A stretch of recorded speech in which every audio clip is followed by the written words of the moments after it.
Hello and welcome everybody to Flicker Effect. This week we're doing things a little different. For those of you new to the show, normally here on Flicker Effect we talk movie and TV news and spoiler reviews. But a lot of times our love for movie and TV shows brings us to various conventions, and we're going to talk about one of those today, Dragon Con. We'll get into all that here in a second, but first, I'm Dave Lott. Joining me this week is Bobby Jackson. How's it going, Bobby? Well, since in honor of Dragon Con, I have to say happy House of the Dragon season finale day, and I'm doing good, David. Yes, indeed. Also here, Michelle Hillard. How's it going, Michelle? Hi, everybody. Hello. Welcome to our Sunday afternoon show. And we have a special guest this week.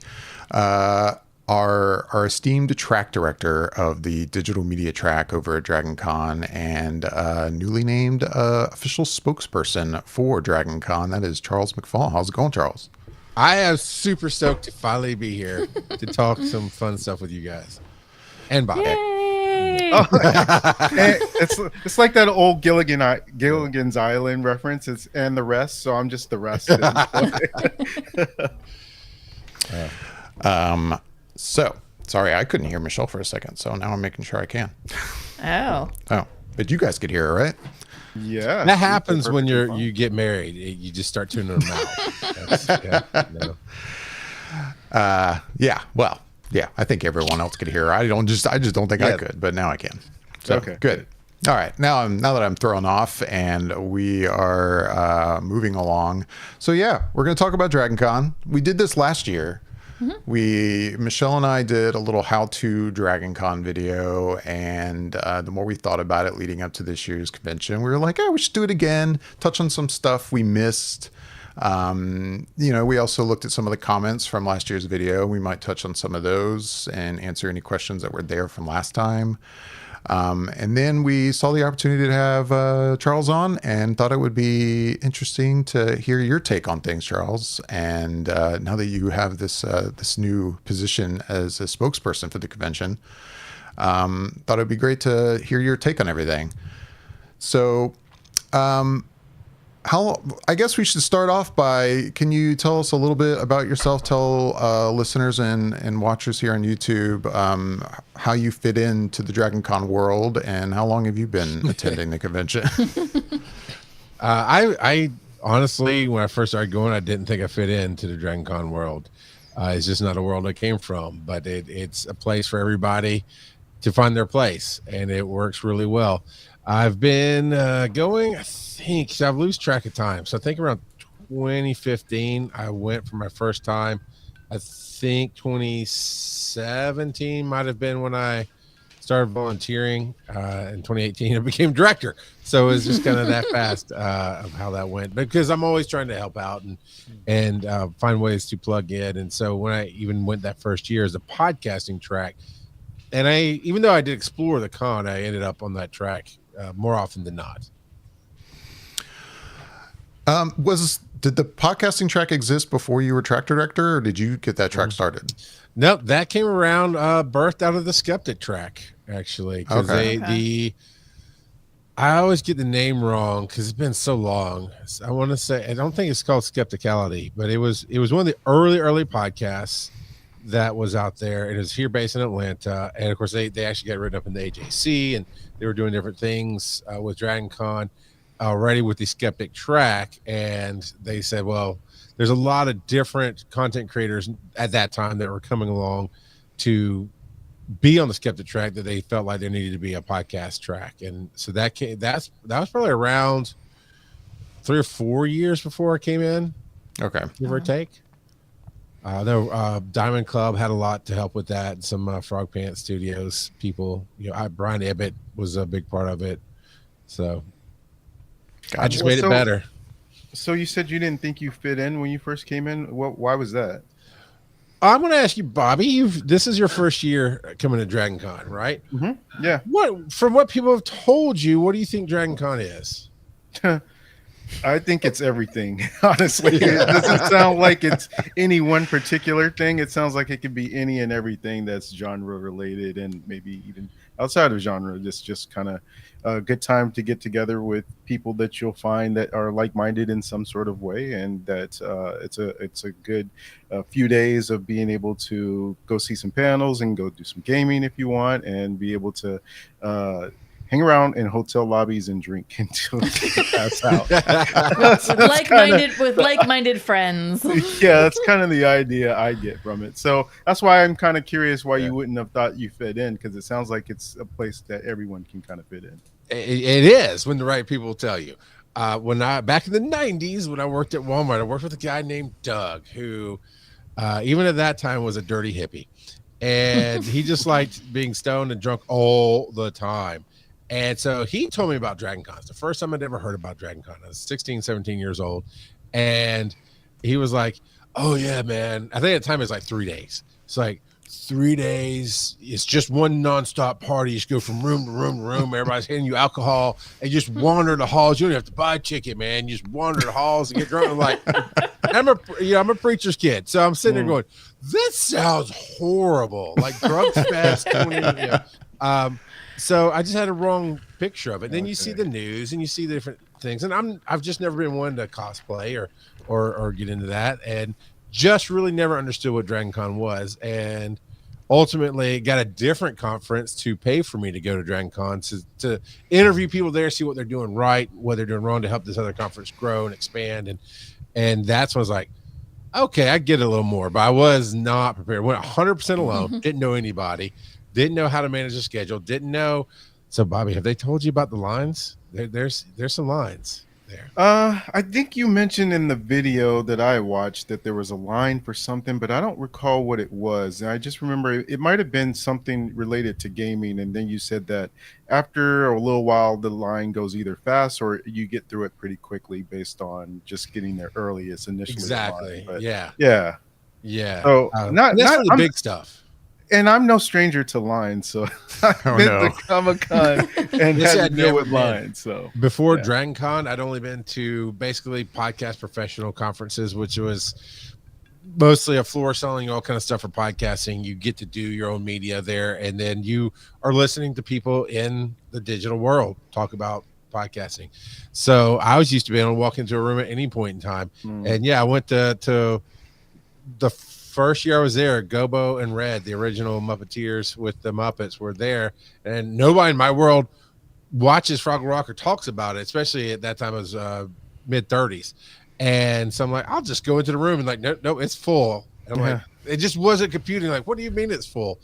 And so that same year was Stargate's 10th anniversary of the last episode of the 10th year. So they've been doing, then that was their last kind of con tour that they were doing. So I made sure to get in line probably an hour and a half early, and I was still 3/4 of the way back in the audience. But once you figure that out, it's really just good times, and you'll make friends in lines, and you'll learn the layout of the land. And now absolutely feel like a fit once I figured out. Well, also, for you youngins here, when we did podcasting, it was under the guise of nobody needs to know about it. People were getting in trouble with their families. They were getting in trouble with jobs because jobs didn't understand what it was, and you can't go and say things on this internet thing. And so just having a backwards mentality, walking in Dragon Con, it enlightened me.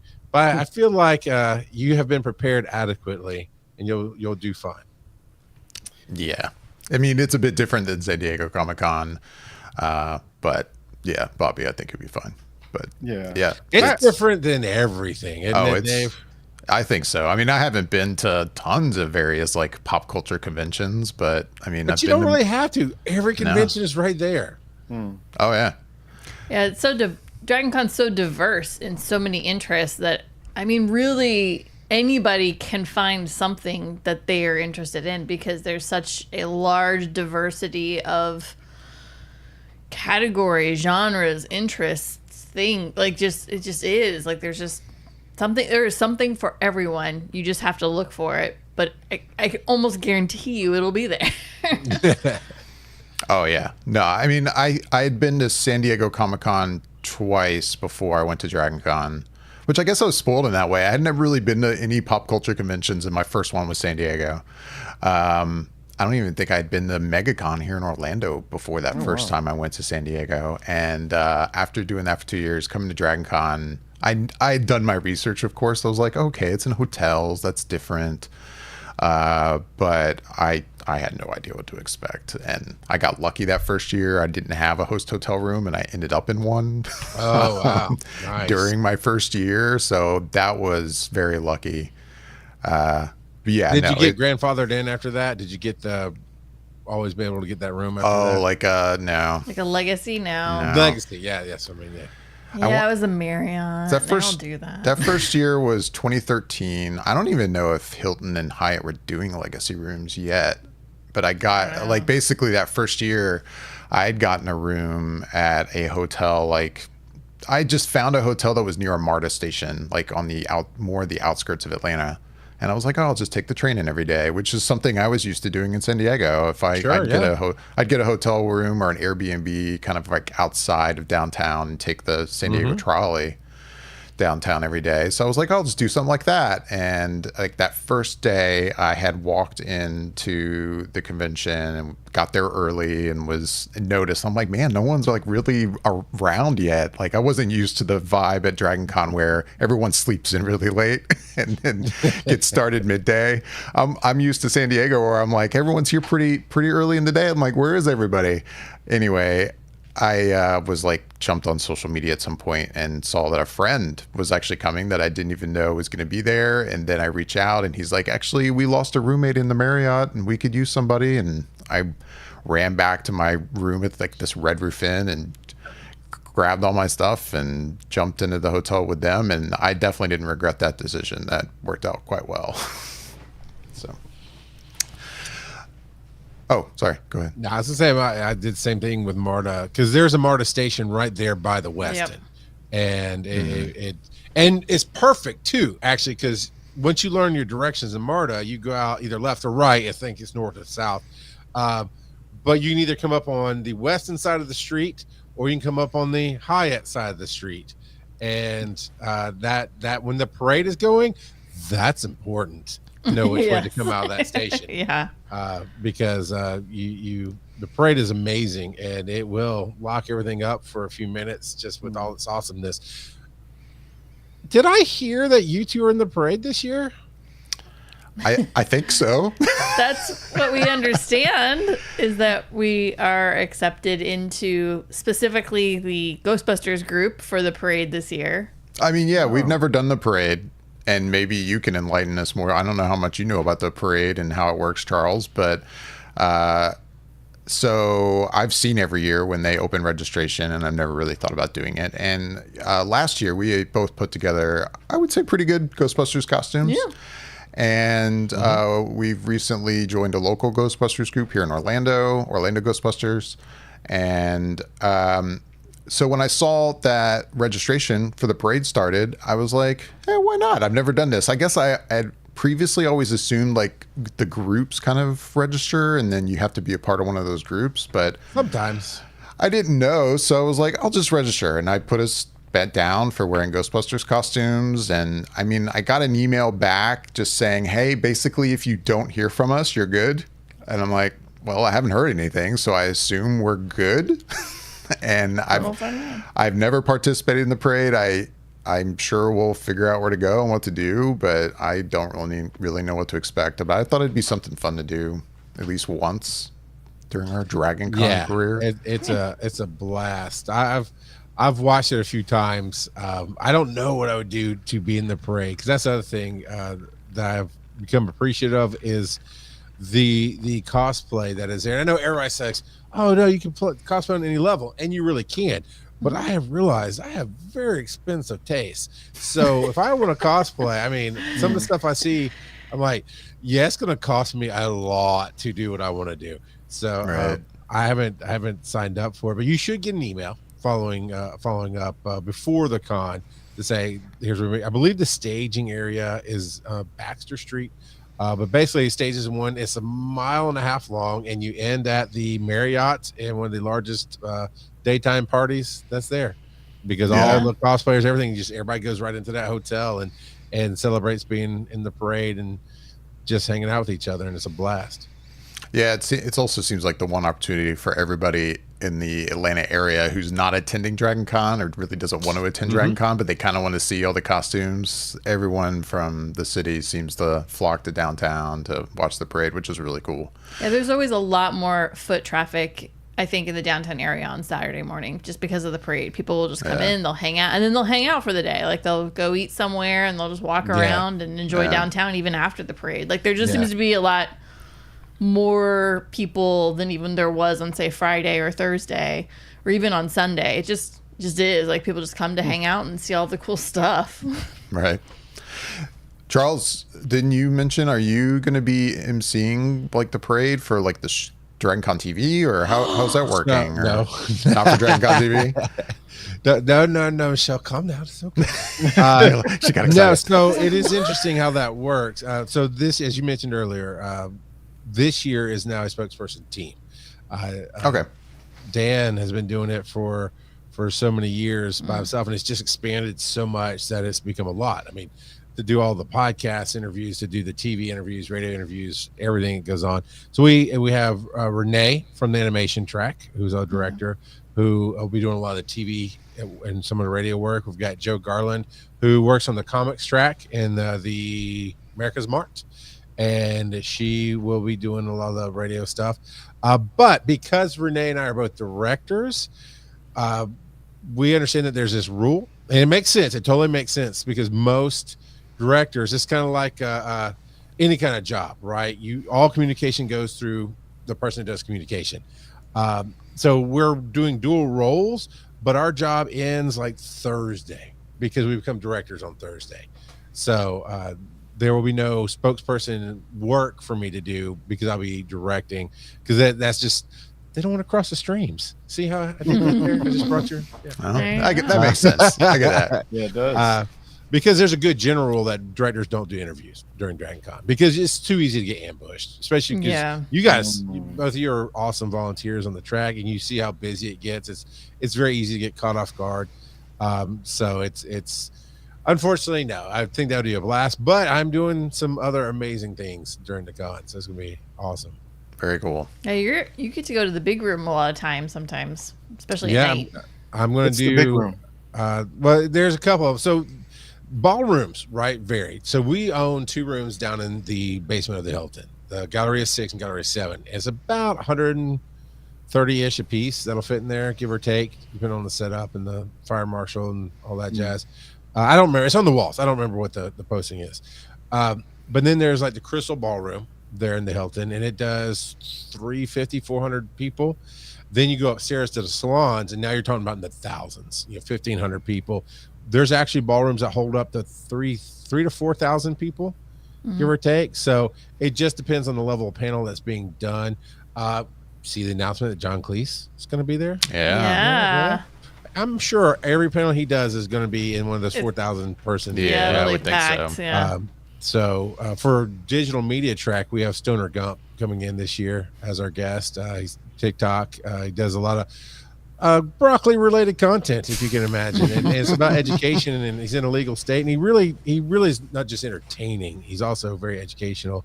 And so we'll be doing a few of the bigger ballrooms. I'll be interviewing him on some of those, and then there's a podcast that's going to get reported that we're still working out the logistics on, but Anson Mount is bringing his live podcast to Dragon Con this year, and I get to sit at the table and record it for him. Oh, that's so cool. Awesome.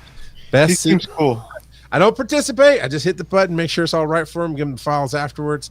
But it's going to be the best seat in the house, I think. You're still in the room where it happened, so yeah. Nice. So, but you guys are going to be doing something really cool this year, aren't you? We are. We're doing our first live stream live podcast panel at a convention at Dragon Con this year. So yeah, we appreciate that, Charles. Yeah, it's gonna be awesome. Should be fun. Yeah, I'm not nervous at all. No, We're not nervous at all. we totally know what we're going to talk about. We got this. Walk in the park. Yeah, I mean, you'll have to work on Bobby. He talks way too much. You're going to have to bring him down some, but he'll be all right. Yeah, I try and get my little words in here and there when I can. Yeah. So I think I'll be all right on stage. I just won't look in the crowd. I'll just look at each other. That we do that a little bit too. So people do get nervous, and I've always hated sitting at the table, and depending on what you're doing, right? You're 6 people deep on a table, and I usually sit on the end just for various reasons. And having to look down and over at the panelists is difficult. So we actually V out the table some, not harshly, but enough to where it's easy to look at each other. And you can just focus on the people at the table and not look at the audience, and it won't be obvious. So we try to help out creators that way. You know what? I take that back. Actually, I hope that I get nervous and have to look at each other because there's a crowd. Because then that would mean that otherwise it'd be like 5 people in the crowd and they can look out in the crowd. So I'd rather there be a large crowd that I can't look at than a 5 person crowd that I can. Good point. I hadn't thought about that. Good point. You know, I've definitely found in my experiences, little crowds that respond and plug into what you're doing are better than the big crowds who are just on their phones and charging for an hour in their room. But I will take a big crowd that plugs in every time. Yeah, I could get that too. So, yeah, we did one of these last year. And I mean, for anyone watching, I would recommend go check that video out. We'll post a link to it here in the show notes for this episode once we're done. But yeah, go check that out. I'm sure we're going to touch on some of the stuff we discussed in that last episode. But last year, I know we covered a lot of the like logistics of like what's the layout of this convention and how does it differ from other pop culture conventions you've probably attended, like Comic-Con or MegaCon. Which, you know, hey, I mean, we're going to sound like a broken record when we talk about this, but the big difference, of course, being like kind of the location. It's in hotels, really, instead of a convention center, which is what you normally see with like a fan expo convention or something like that. Yeah, there's a few reasons for that. One is, at least in Georgia, the convention center shut down at midnight, and they kick you out. Yeah. Okay. But the other is it started in a hotel, and we became partners with the hotel. And so as it grew, it just grew out of that, because the whole vibe was, you know, when you figure the first year's attendance was like 1,500 people, I think it was. And it was, I think, in the basement of the Hilton even. I was in the basement. I can't remember if it's a Hilton or a different hotel. Yeah, I know it talks about it. If you go to like dragoncon.org, there's a whole history like about section for the history of Dragon Con, and I remember reading through it once. It talks, I forget which hotel it was. Yeah, and it's just that connection you have to be able to always go back to your room and rest, or as soon as you wake up, you're there in the con, right? It's just that never having to leave, never having to go out, and it just grew out of that. And now it's 5 partner hotels that we have in 4 city blocks, and it just. The first year we talked about you taking Marta that first year, that's exactly what I did. Is I live about 30 minutes out of town and drove into the Marta station and just took Marta in and out. The first year I was shadow director, I did that too. It was not easy, man. It was a lot of like, crap, I'm behind getting to the train. I'm running and oh man, I forgot the parade. I have to go back under and underneath. And, I'm glad I have a room now because just being able to stay there, and you know what, you can't sleep at 3 a.m. There's something to do. There's somebody to see. Oh yeah, there's always something to do.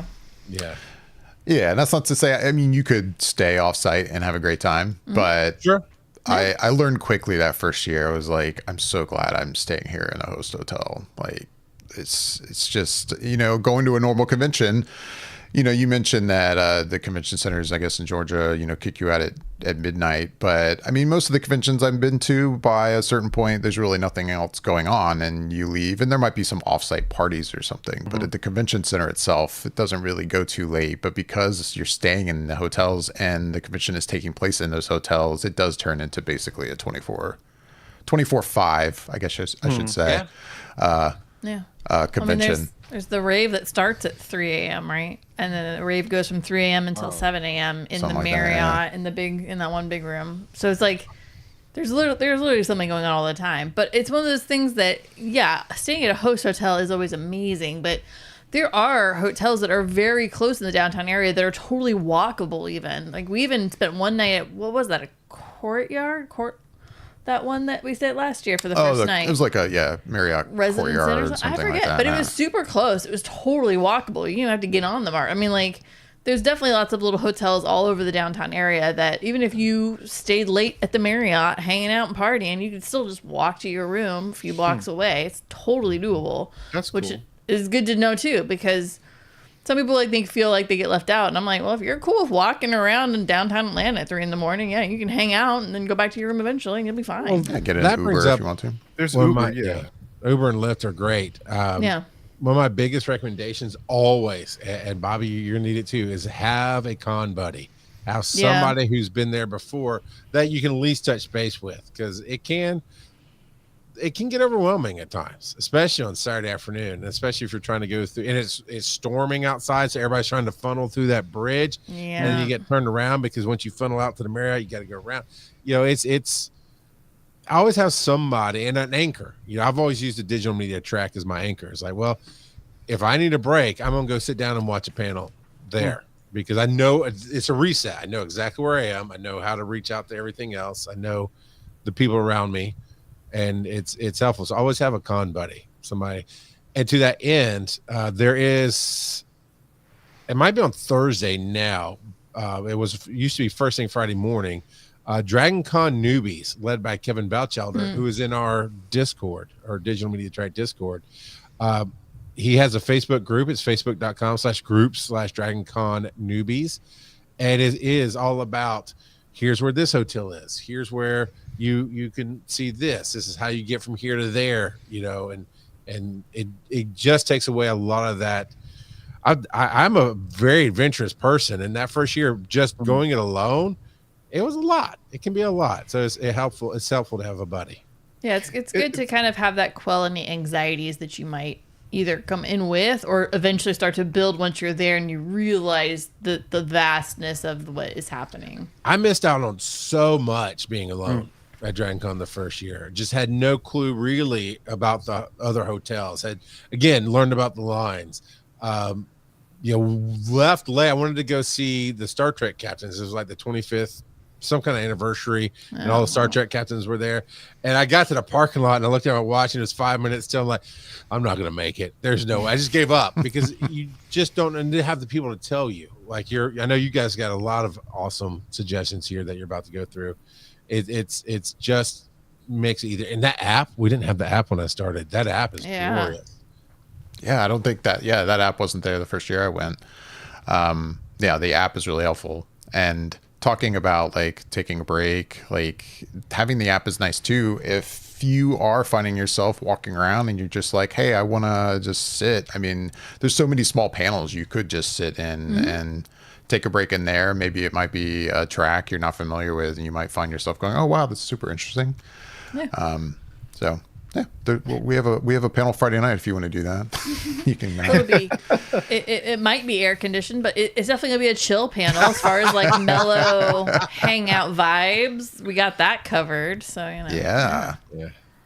David, I wanted to ask you actually. It was something I thought about the other day, and it kind of goes along with the con buddy idea, but since this is what you said, maybe your 11th year going or so. I think so. Same. Michelle's pretty up there in terms of how long she's been going. So at this point, do you guys have a routine that you do when you go to DragonCon? Is there something you kind of do every time you're there? Because you know how I am when I go to Comic-Con. There's certain things I kind of do and map out that I'll do on certain days. Do you guys have anything like that?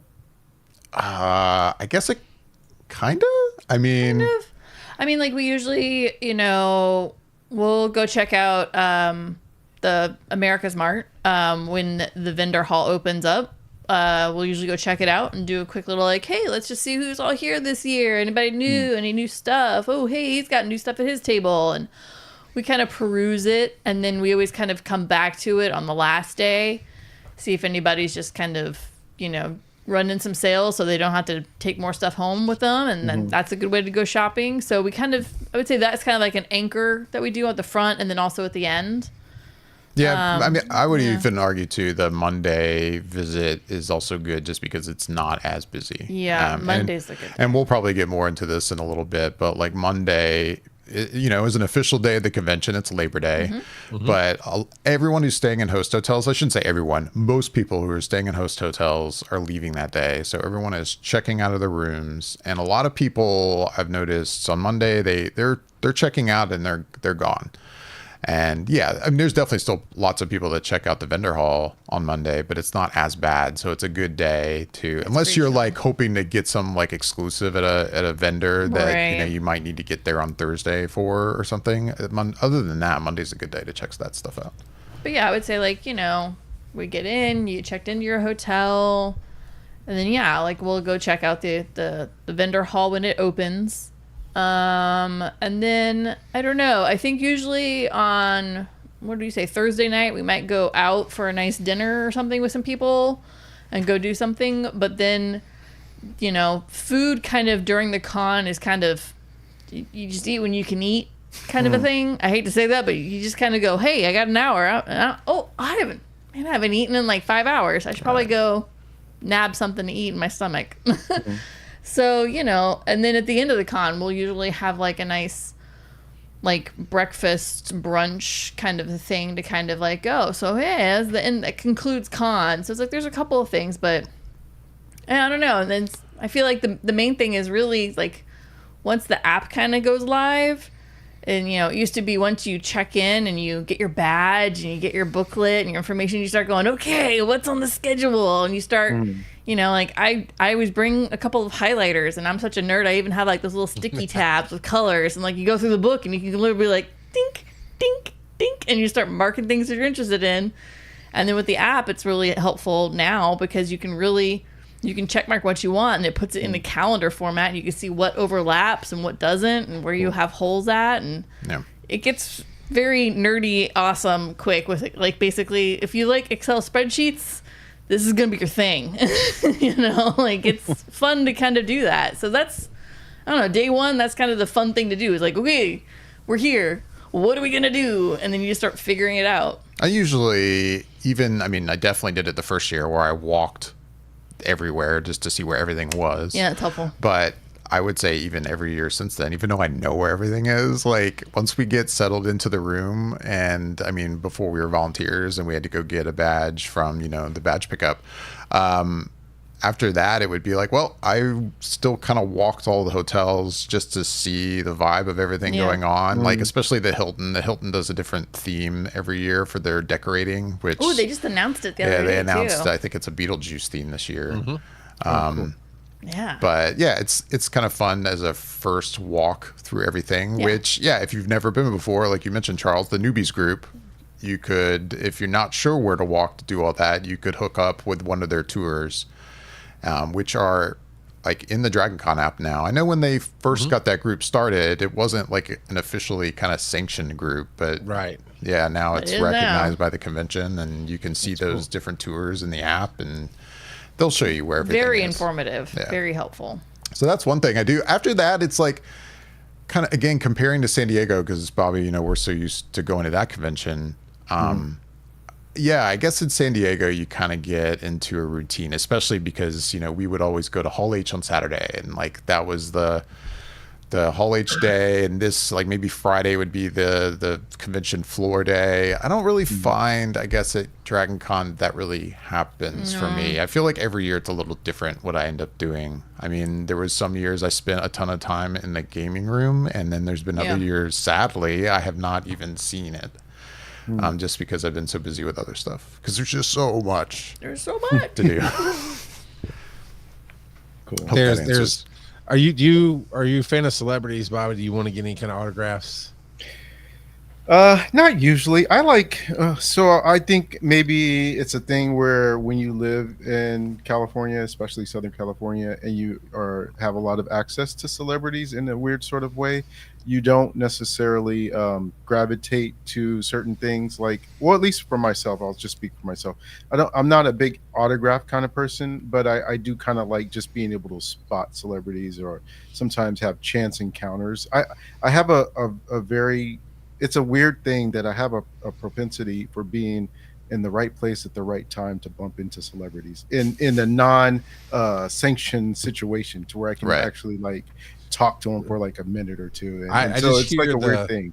I hear the restraining order coming. You're using propensities and non-sanctions. Like, wait a minute, Bobby, let's talk off here. No. That would be me. It's completely above board. It's very chance, and it's just very friendly and respectful. And then I just keep moving. So I never oh, can I get a picture? Or it's just, hey, fan of your work, nice meeting you, and so on and so forth. I have found that to be very true at Dragon Con as well, is running into somebody and just saying that. I loved your work, and usually referencing what was my favorite piece to them and just moving on. I like going through the Hall of Fame just to see the people there and you know what?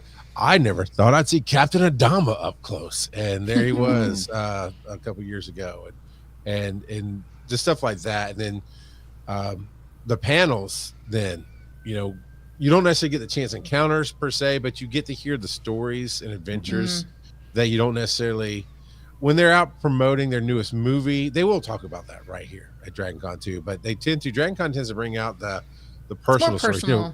Last year, so Dave and Michelle, last year was the strike, right?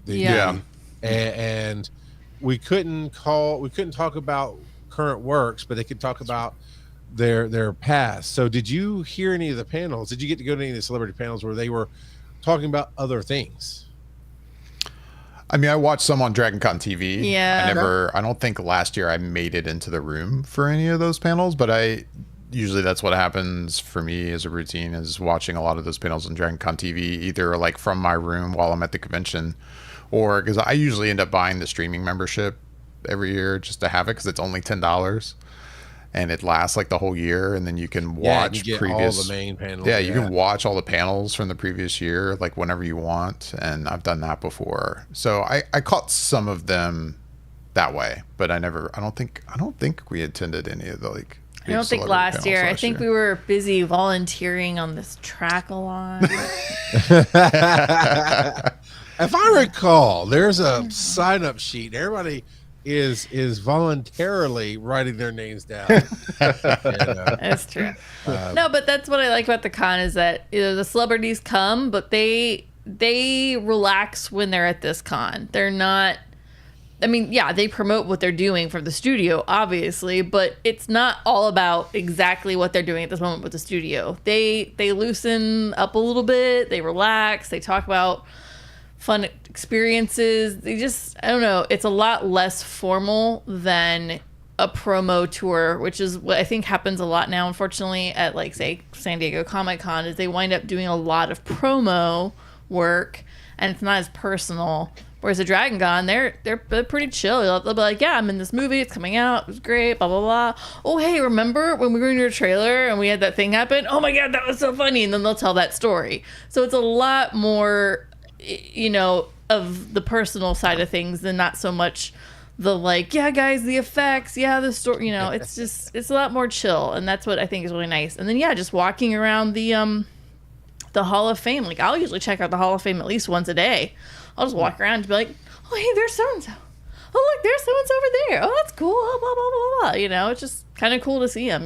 I don't even really do the autograph thing, but it's just kind of cool to see them there. Where is this at? That's in the Marriott. Yeah, the bottom floor, usually the Marriott. Mm-hmm. Yeah, it's in the very bottom floor. So you basically can wake up in the morning, go down to Starbucks, Bobby, get yourself a little breakfast, then take the escalator down one more flight, and then go walk around. And actually, there's a little bit of a bottom floor below that, kind of like a base. If you come in from the Hilton side, you walk straight into that, and that area has authors. So if you like authors, you can go have book readings and signings. But usually in that section of the Marriott's where they have the posed picture. So in the Hall of Fame, you can get the little selfie with them. You pay whatever you pay. Sometimes they do it for free. Sometimes they charge. Get the headshots, whatever, signatures. But if you go to the other section of the Marriott, I know that's where Stan Lee was when he came in over years ago. And you sign up, you pay the fee, and then it's you stand with them. And Jason Momoa is well known for those pictures of messing with the boyfriends and the husbands of all the ladies that come up. He'll hold them by their throat and different things and hug the lady. And it's a lot of fun moments like that that the actors just get to do and have fun. And It's a blast. But then the story. So the reason I brought it up last year was one of the biggest compliments I got is because other cons obviously were canceling and different things happen, and it happens. Right. We make a way at Dragon Con, and one of the biggest compliments I heard was, nowhere else in the world are you going to hear Patrick Stewart talking about his dogs and gardening anywhere else. He's always getting his Star Trek questions, right? And that kind of thing. And he just opened up and talked about his passion in his garden, and the audience just loved it, and it was amazing. So what else are you thinking? What else you need to know, Bobby? We're here to help you. Yeah. You know what? I don't know, because like I was telling David that when I looked at the video before this week, coming into this week's show, you guys answered quite a bit of things in terms of any questions I had. So for me, it was more or less just kind of figuring out what you guys typically are into when you are conning, because that was one thing you didn't really talk too much about in terms of specifics, what you guys typically do. Because I was trying to paint a picture in my head of like what's your day to day looks like, and are you hanging out till 2 a.m, or do you go to bed by a certain time, and all those little things that every day is I don't different. think most people would think about. No, it's changed for me from year to year. I mean, of course, now I've been volunteering on digital media for a couple years or 3 years now. So with that, I guess I kind of have moved into a routine of helping out with the track. But before I was involved with digital media, I felt like year to year I would show up at Dragon Con with like a different interest. I know that first year, for example, I attended a ton of like costuming panels because I was like wanting to get into cosplay a little bit, and I knew nothing. And I was like, well, I'll go to the costuming track and check out all these like beginner cosplay panels, and it helped. It was great. And I did a lot of that, and then I partied at night. And then there would be another year I would be more interested in, I would attend Star Wars panels or Star Trek panels, or I've been to stuff with the space track because with NASA and stuff, I've been interested in, space and such, and science track and skeptics track. And I mean, you could ask a million different people that attend Dragon Con what their Dragon Con experience is like, and you would get such different answers probably from everybody because of the tracks. I mean, if you really were like, hey, I just want to go and attend digital media track the whole weekend, you could do that, have your schedule completely full and see nothing else. I love digital media, but I would recommend you also check out other things. Sure, yeah. But if you want to be bored, absolutely. No, he's right. There's so much that you can do. So, Bob, I think what you're looking for is kind of a guideline, and my friends do this all the time. As soon as the app comes out, you download it, which should be coming out about a week before Dragon Con or so. There's usually a big announcement that's out there, and everybody starts getting on. My buddies start getting on, and they get their calendar. They go, oh, well, they might start with the digital media track. Is there anything I want to learn on the digital media track? Add it. It's like, oh, do I want to see this voiceover person on an animation track? And so they start building their schedule, and they will have 2 to 3 panels in almost every time slot so that they can go, I'll be there, or I won't be there, or I can jump over to this one. If I decide to leave this one, I'll go to that one if it's available. But it lets you at least get a guideline of where you think you might go from day to day, but then you can always just flow with it. My friend, actually, even though I stay in a hotel, he stays at my house and he drives in every day. And so if he doesn't want to get up early, he won't be at a 10 o'clock panel. He will have it on a schedule, but he'll show up at 11 or 12 and just kind of go in the direction of the panel.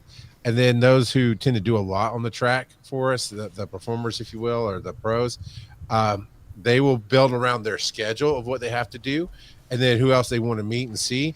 But usually around 8, 9 o'clock, they're free roaming to find the concerts and the parties and just kind of see what grabs their attention. Or, maybe it's been a big day and they'll go to bed.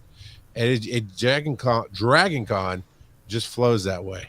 Michelle, we've talked a lot, but what was I believe your first experience was 36 hours at Dragon Con. How'd you work that out? I slept very little that time. Yeah, you did. The short version is I flew in wicked early that morning and took the MARTA from the airport, and I met up with David at the Marriott. Yeah, I think so. Yeah. And we were staying at Marriott. Then I went over to, and they like walked around with him for a while, and then when I was finally able to check into my Airbnb that I was at for one night, I went and did that, and then hit up a couple of panels, and I mostly was just I feel like your first day, and for me, since it basically was my first time, going, I was just taking the whole thing in, just the vastness of so many, all the hotels and the different like vibes at each hotel, and then just walking the streets and seeing all the cosplayers. Like, it's just, if you're a people watcher person, which I think Bobby kind of is, yeah, like you could just people watch all day and never even step foot into a track room. Like, you literally could just, if you find an open seat and you got yourself a bottled water, you can just hang out, man. And it's entertaining. It's interesting. It's cool. It's fun. And so, yeah, like, it was just a wild, wild night. And then, like, I don't know, like, it went into the night and we partied. And then I think I Airbnb, I think I Ubered back to my Airbnb, slept for about 5 hours, I think. And then I spent that morning with a cup of coffee and slowly walked back to the hotels. And then I hung out the hotels the whole time and then went back to the airport. I mean, like, it was just a whirlwind 36-ish, 40 hours for me. But it was so fun. And I think I did want to doing maybe 2 tracks that year. But what was nice was learning, like, at the host hotels, you have the streaming service available, and you can watch some of the bigger panels if you can't make it into those ballrooms. You can just watch it in the comfort of your hotel room, which is super handy. I mean, like, there's just a lot to see and do, and every day can be different. If you want to spend a day and never step foot in a track, you could do that. And if you want to spend one day where you're just in tracks all day, you could do that. If you want to spend one day just over at America's Mart between the vendor hall or the game room, you could do that. I mean, like, it's just what you in the mood for. How did you wake up on what side of the bed today? You can just go that route. I'm almost embarrassed to admit, I don't remember what year it was, but I know there was one year I don't think I attended a panel at all. Like, the whole weekend I was in a host hotel. I forget which hotel I was in that year, and I just enjoyed the atmosphere and hung out and went to some parties. But was that the year that it rained a ridiculous amount? I don't remember. There was one year it rained a lot. Yeah. But that was cool, kind of fun on its own, because then we wound up just hanging out with friends in different hotel rooms, playing board games that people brought. You're just drinking and eating snacks and hanging out and nerding out, and I don't know. That's kind of the fun part about the whole thing. Yeah. That reminds me of one a kind of reaction to something I hear a lot, which I get, and hear me out here. Like, this is a convention happening at the end of the summer in Atlanta. It's hot.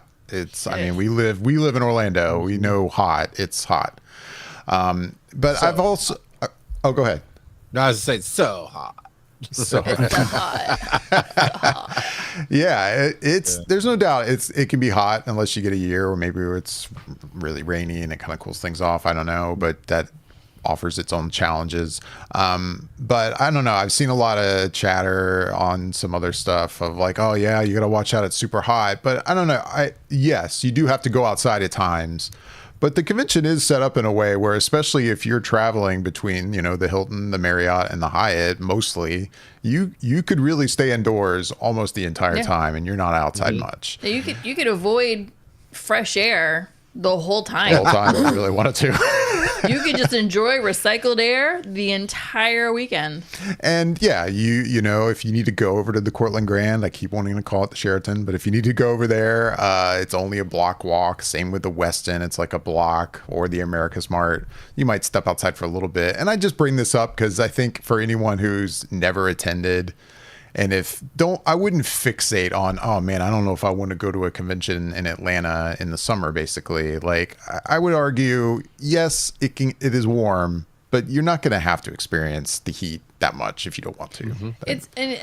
It's yeah, like you said, when you walk outside and say you want to head to the Cortland Grand, or you're heading over to America's Mart from the hotels, it's a little bit of a walk, but you're walking through downtown, so there's huge tall buildings casting major shadows, right. And so you're not really getting direct sun on you if you pick the side of the street you want to, you don't have to be in the sun the whole time. I mean, maybe at the peak of the day, it's probably at its hottest. Maybe that's when you go eat lunch in an air-conditioned place. Like, you know, you kind of just work your day around pockets of, oh, hey, wow, it's really hot at this point. Let's make sure we're at least somewhere where it's kind of cooler.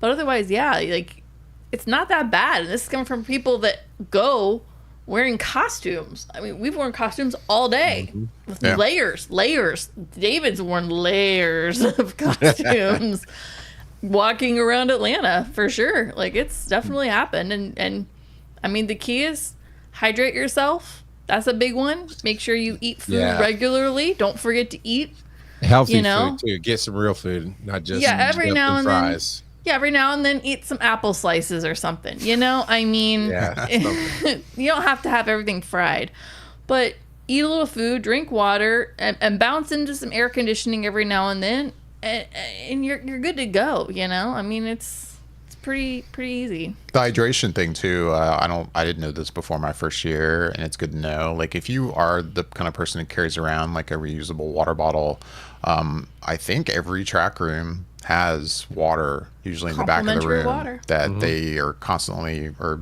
semi-constantly replenishing. So if there's plenty of places and opportunities to fill up a water bottle, if that's your thing. If everybody's all on Stanley's, I don't know, but a lot of people do. But you can refill. You can refill for free if you just drink water. You can refill for free all day if you just go into a track room. I mean, there's people that just will pop their heads into our track room, even fill up their water bottle and go, oh, cool, you guys have a good day, and then they'll leave. And I'm like, it's cool, man. You do you. Stay hydrated, like, you know, and that's totally fine. And then there's the con suite. Just I find is always. We didn't talk about that in last year's video, the con suite. We didn't? No. We didn't talk about the con suite? Yeah, it's in the Hyatt. It's in the Hyatt, yeah. Have you never been to the con suite, Charles? So I have openly talked with my fellow directors and spokespersons and said, I legit thought it was an urban legend, just the way it was whispered around. And that's what I thought, too. No, it's not true. Oh, there's this secret little room. If you go knock 3 times and click the field, you'll get in. They'll have some. But no, it's absolutely. No, I've never been there, but it's a big deal. It's absolutely a thing.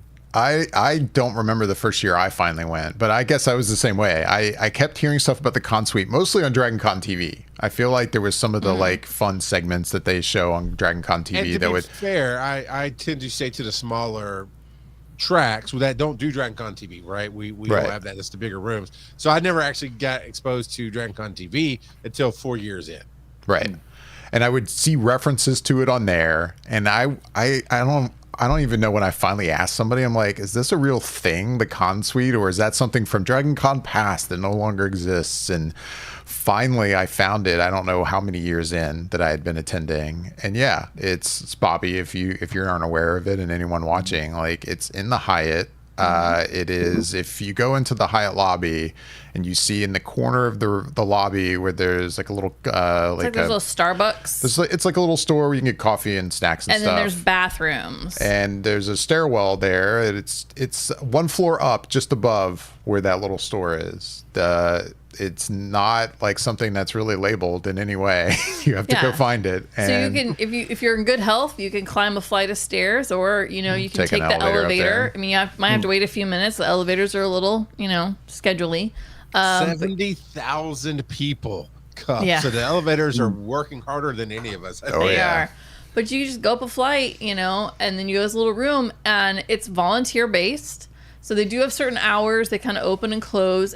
But yeah, they have snack foods. They have water. They have soft drinks. And the snack foods kind of change every couple of hours. And I'm not saying you're going to get a major meal out of this, but if you're like, man, I just need a little something, you can walk in there and they'll be like, hey, we got PB&J sandwiches. Yeah, we got popcorn. You never know what you're going to get when you go in there. Yeah. So if you attend at different times throughout the weekend, you'll be like, yep, there's PB&Js right now, or nachos right now, or whatever.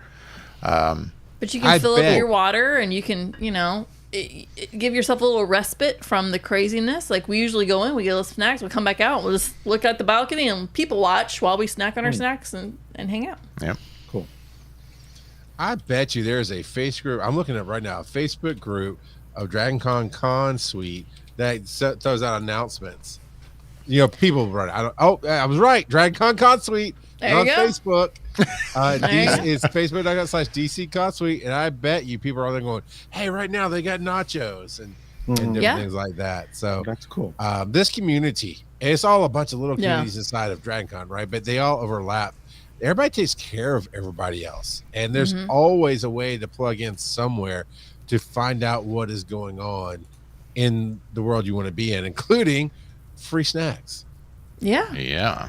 And honestly, I think that's the great thing about Dragon Con is let's say for some reason you have forgotten to hydrate or have a snack or two for the day and you start feeling peaked and you sit down, I can almost guarantee you somebody's going to walk up and be like, "Hey, honey, you look a little flushed. Are you okay? Do you need something? Do you need water? I can go get you water, man. What can I do to help you? Do you need to...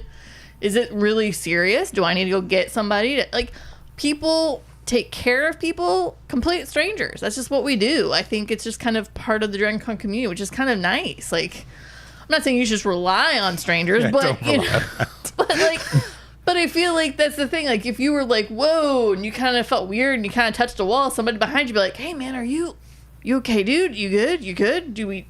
I can help you. You're good. Okay. All right, cool. All right. Well, con on, and they check, everybody checks on everybody, you know what I mean? It's not, everybody wants everybody else to have a good time. It's really what it comes down to. Yeah. So that's the Con Suite. I recommend it. It's a great place to get free food. Yeah. And that's open to anybody with a badge. Yep. But there for the volunteers, there are now 2 volunteer suites. One in the Marriott, and the other one is in the Hyatt, I believe, as well. I only know about the Marriott because it's the closest to me, so I go check that one out.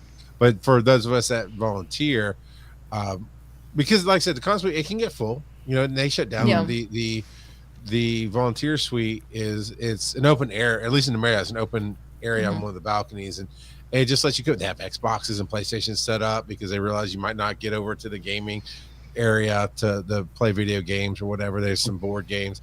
It's a great thing that Dragon Con does for the volunteers as well. And Dave and Michelle, y'all at least got to put in another 2 years, because as of this year, every volunteer that has completed 5 years, you get a fast pass, a one-time use fast pass to America's Mart. Really? Yep. Ooh. Everybody, that's a perk. They tested it out last year with I'm not sure what group of people they tested it out with last year, but it worked really well. So they've extended it to 5-year volunteers and above, because they say, we also understand you're busy, you're working, you're doing other kind of things, and that America's Mart is a very popular place. So they're going to give you in a couple of years you'll get a one-time use QR code, and that's why it's a great idea. It's a pop in and get to go see the world for a moment. Nice. So I guess that would basically, because the America's Mart vendor hall over there, you get a line that grows outside the building and wraps around the building. So I guess this pass would basically just get you in through the door without having to wait in that line. All right. Nice. Yeah, there's an entrance to the left of that. Of the spinny doors, Yeah. Nice. Yeah, I mean, and the America's Mart, there gets to be a line. But I'll say every year I go, I'm always like, oh, wow, it's wrapped around the building. And it's always, when you visually see it, it's always like, oh, no, this is going to take forever. 20 minutes. I mean, it moves. They're not messing around. They're getting people are loading in. They're going to different levels, and they can just kind of keep flushing people in because it's a huge venue. So it moves. It's a long line, but it's a moving line. Before you know it, you're like, I'm already in. Yeah. It's pretty chill. Yeah, it's easy to look at it and get intimidated and go, oh, no, I'm not going to wait in that line. And it for sure. Take long. And here's a little trick for everybody. Bobby, you ever need to get away for a moment, just kind of pull away from the crowds, but not maybe go back to your room and relax? Yeah. Almost every, and I haven't been to every hotel specifically to look for it, but I know I spend so much time in the Hilton.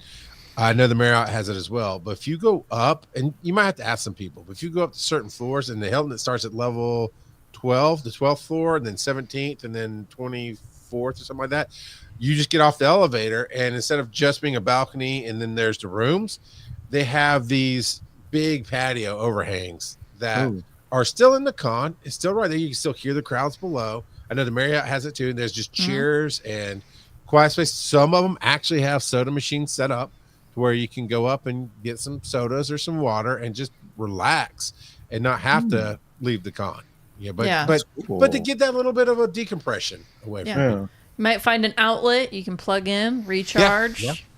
You can sit down and just chill. At the Marriott, it's like the 10th floor. It's like this floor. kind of like, it's not they don't call it an atrium level, but I forget what they call it. But, All the elevators go directly to level 10 at the Marriott. So you can basically get on any elevator at the Marriott and just go to level 10, get off, and then go and just, if you just need to sit and have some quiet time to yourself, you can go find a little corner and just kind of decompress. Yeah, it's the same place with the volunteer. It is the volunteer village, yeah. It's just on the other side of it, But yeah, you'll see people just hanging out up there. A lot of people doing their own cosplay photos on that floor. I know one year we got fixing their cosplay. We got to attend the Dragon Con beer tasting on that floor, which that was fun. Oh my god, that was a good time. That was so fun. That was a good time. Sorry. I believe they have. I think it's unofficial, but I believe there's a Dragon Con pub crawl that people do. No. Oh, nice. That seems fun. There is a virtual 5K that they do. Dragon Con every year. Hustle. Yeah, the Hustle. That's right. We've done that a few years. Virtual 5K? So virtual 5Ks is honor driven, right? You get in and basically you give to the charity, and in return you get the medal, but you can track your steps and you're going to do a marathon while you're at. You'll do it the first 2 days. Yeah. But it 100% benefits the charity, which this year is the Georgia chapter of the Arthritis Foundation.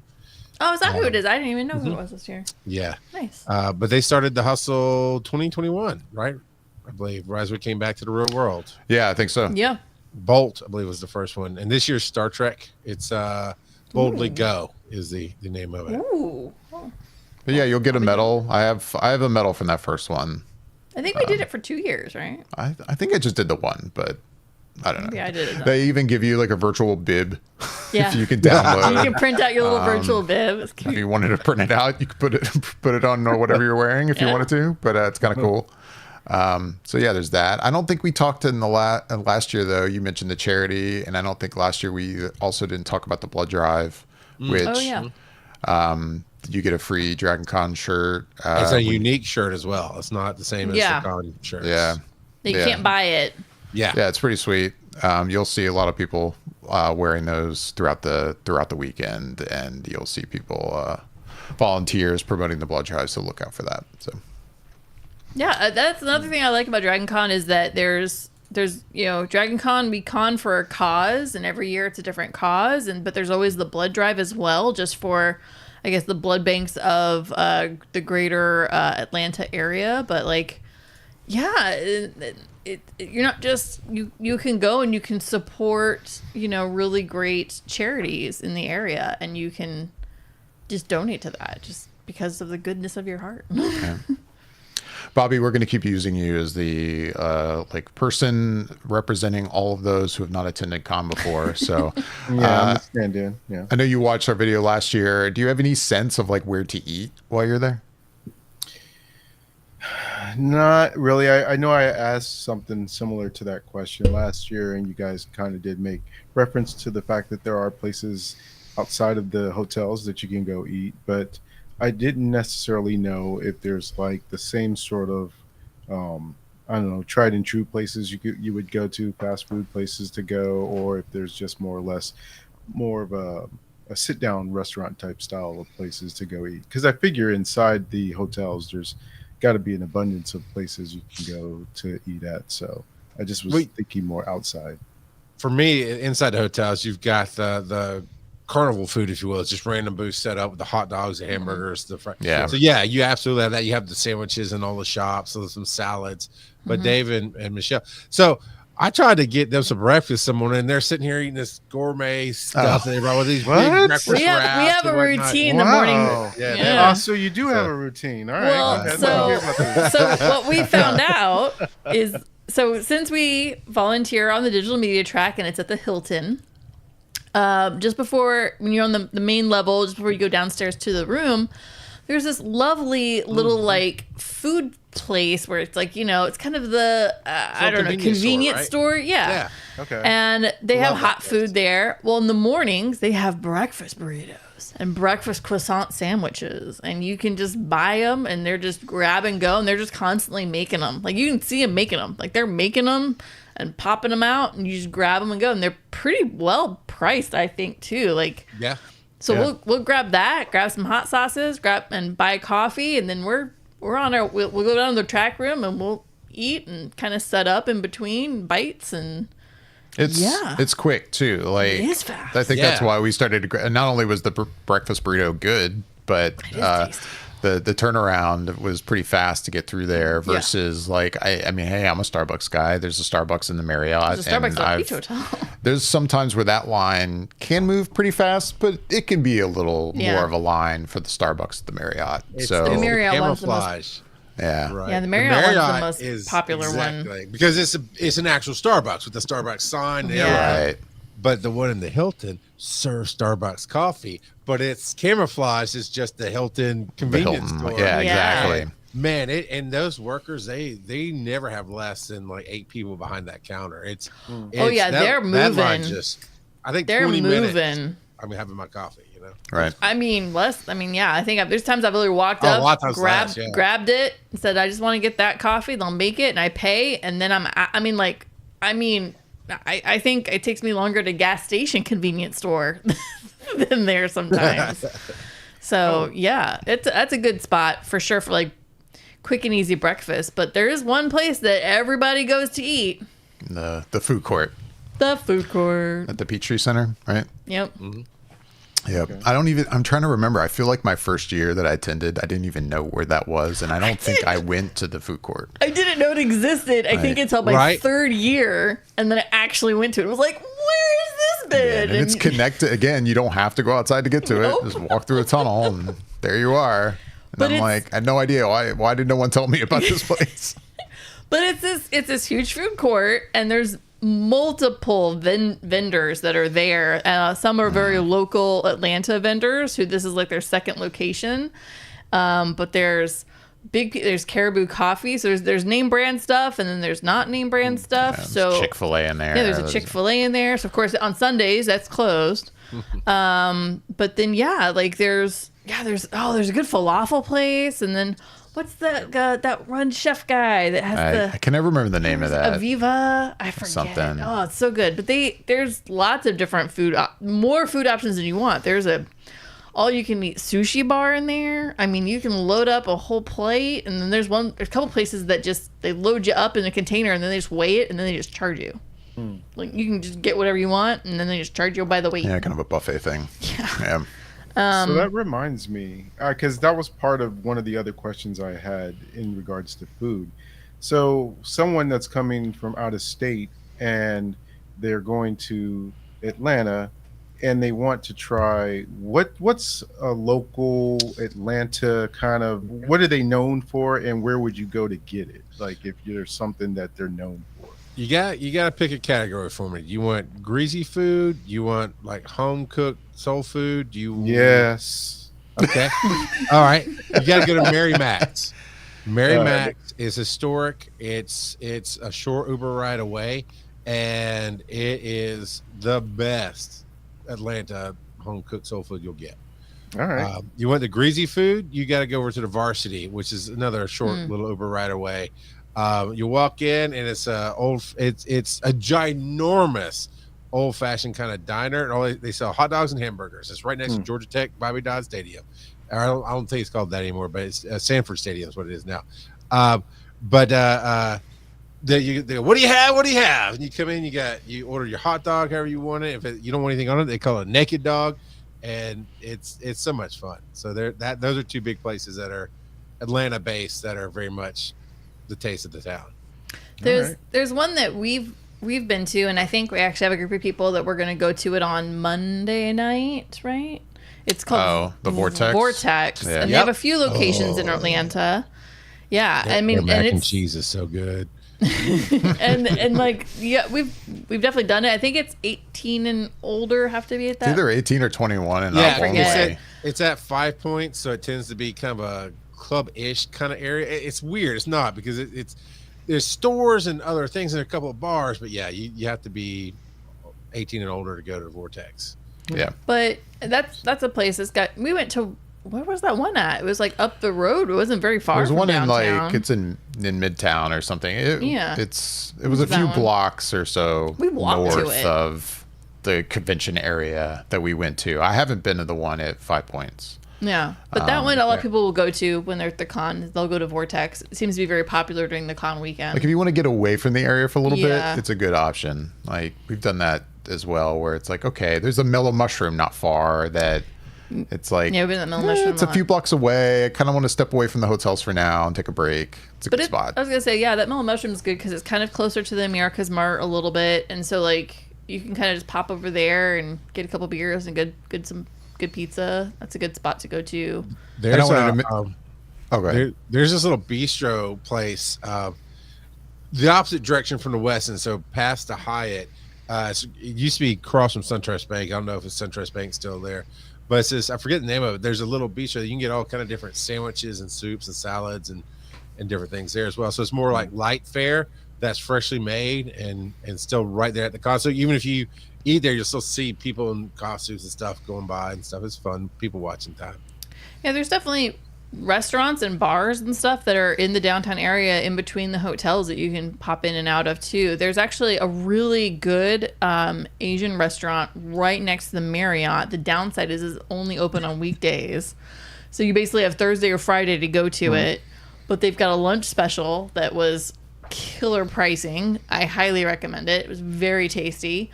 And that's next to a place called, was it Big Kahuna? And then that's a burger place that that's pretty good. Like there's definitely places to go to that are very close to the con that are not con connected per se.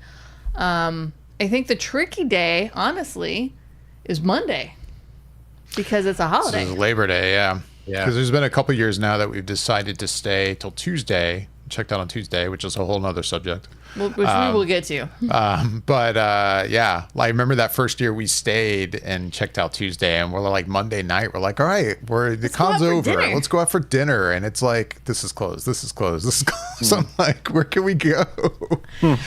We did find a nice restaurant up the road, actually. Yeah. But yeah, Monday would be the tricky day, actually, because on Monday, since it's a holiday and Labor Day, there's a lot of businesses that are closed. And so if you are staying for Monday, which I know is not going to be your case this year, Bobby, but in the future, Mondays are definitely you need to plan a little bit because, yeah, you might not find an open restaurant. So something to keep in mind, or, just know, like, hey, I'm going to go up to the Publix and have them make me a pub sub. Yep. Come back to the con or something, Yeah.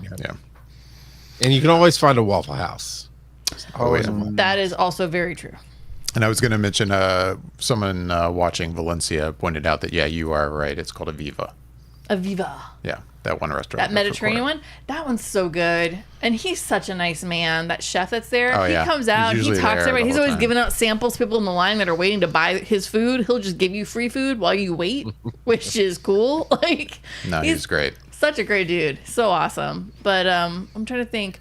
The one place that we've noticed is always open on Memorial Day is the Hard Rock restaurant that's there. It's very close to the hotels. It's actually right next to the Hyatt. yeah. And so it's always open on Labor Day Monday. I was saying Memorial Day. Labor Day Monday. So for people that are kind of there on Mondays, that would be, I would say, yeah, you're kind of got to kind of pay attention a little bit for that day, but otherwise it's all good. Okay, so I had another question that relates to that, or the other half of that equation, which is if you're eating, you have to drink.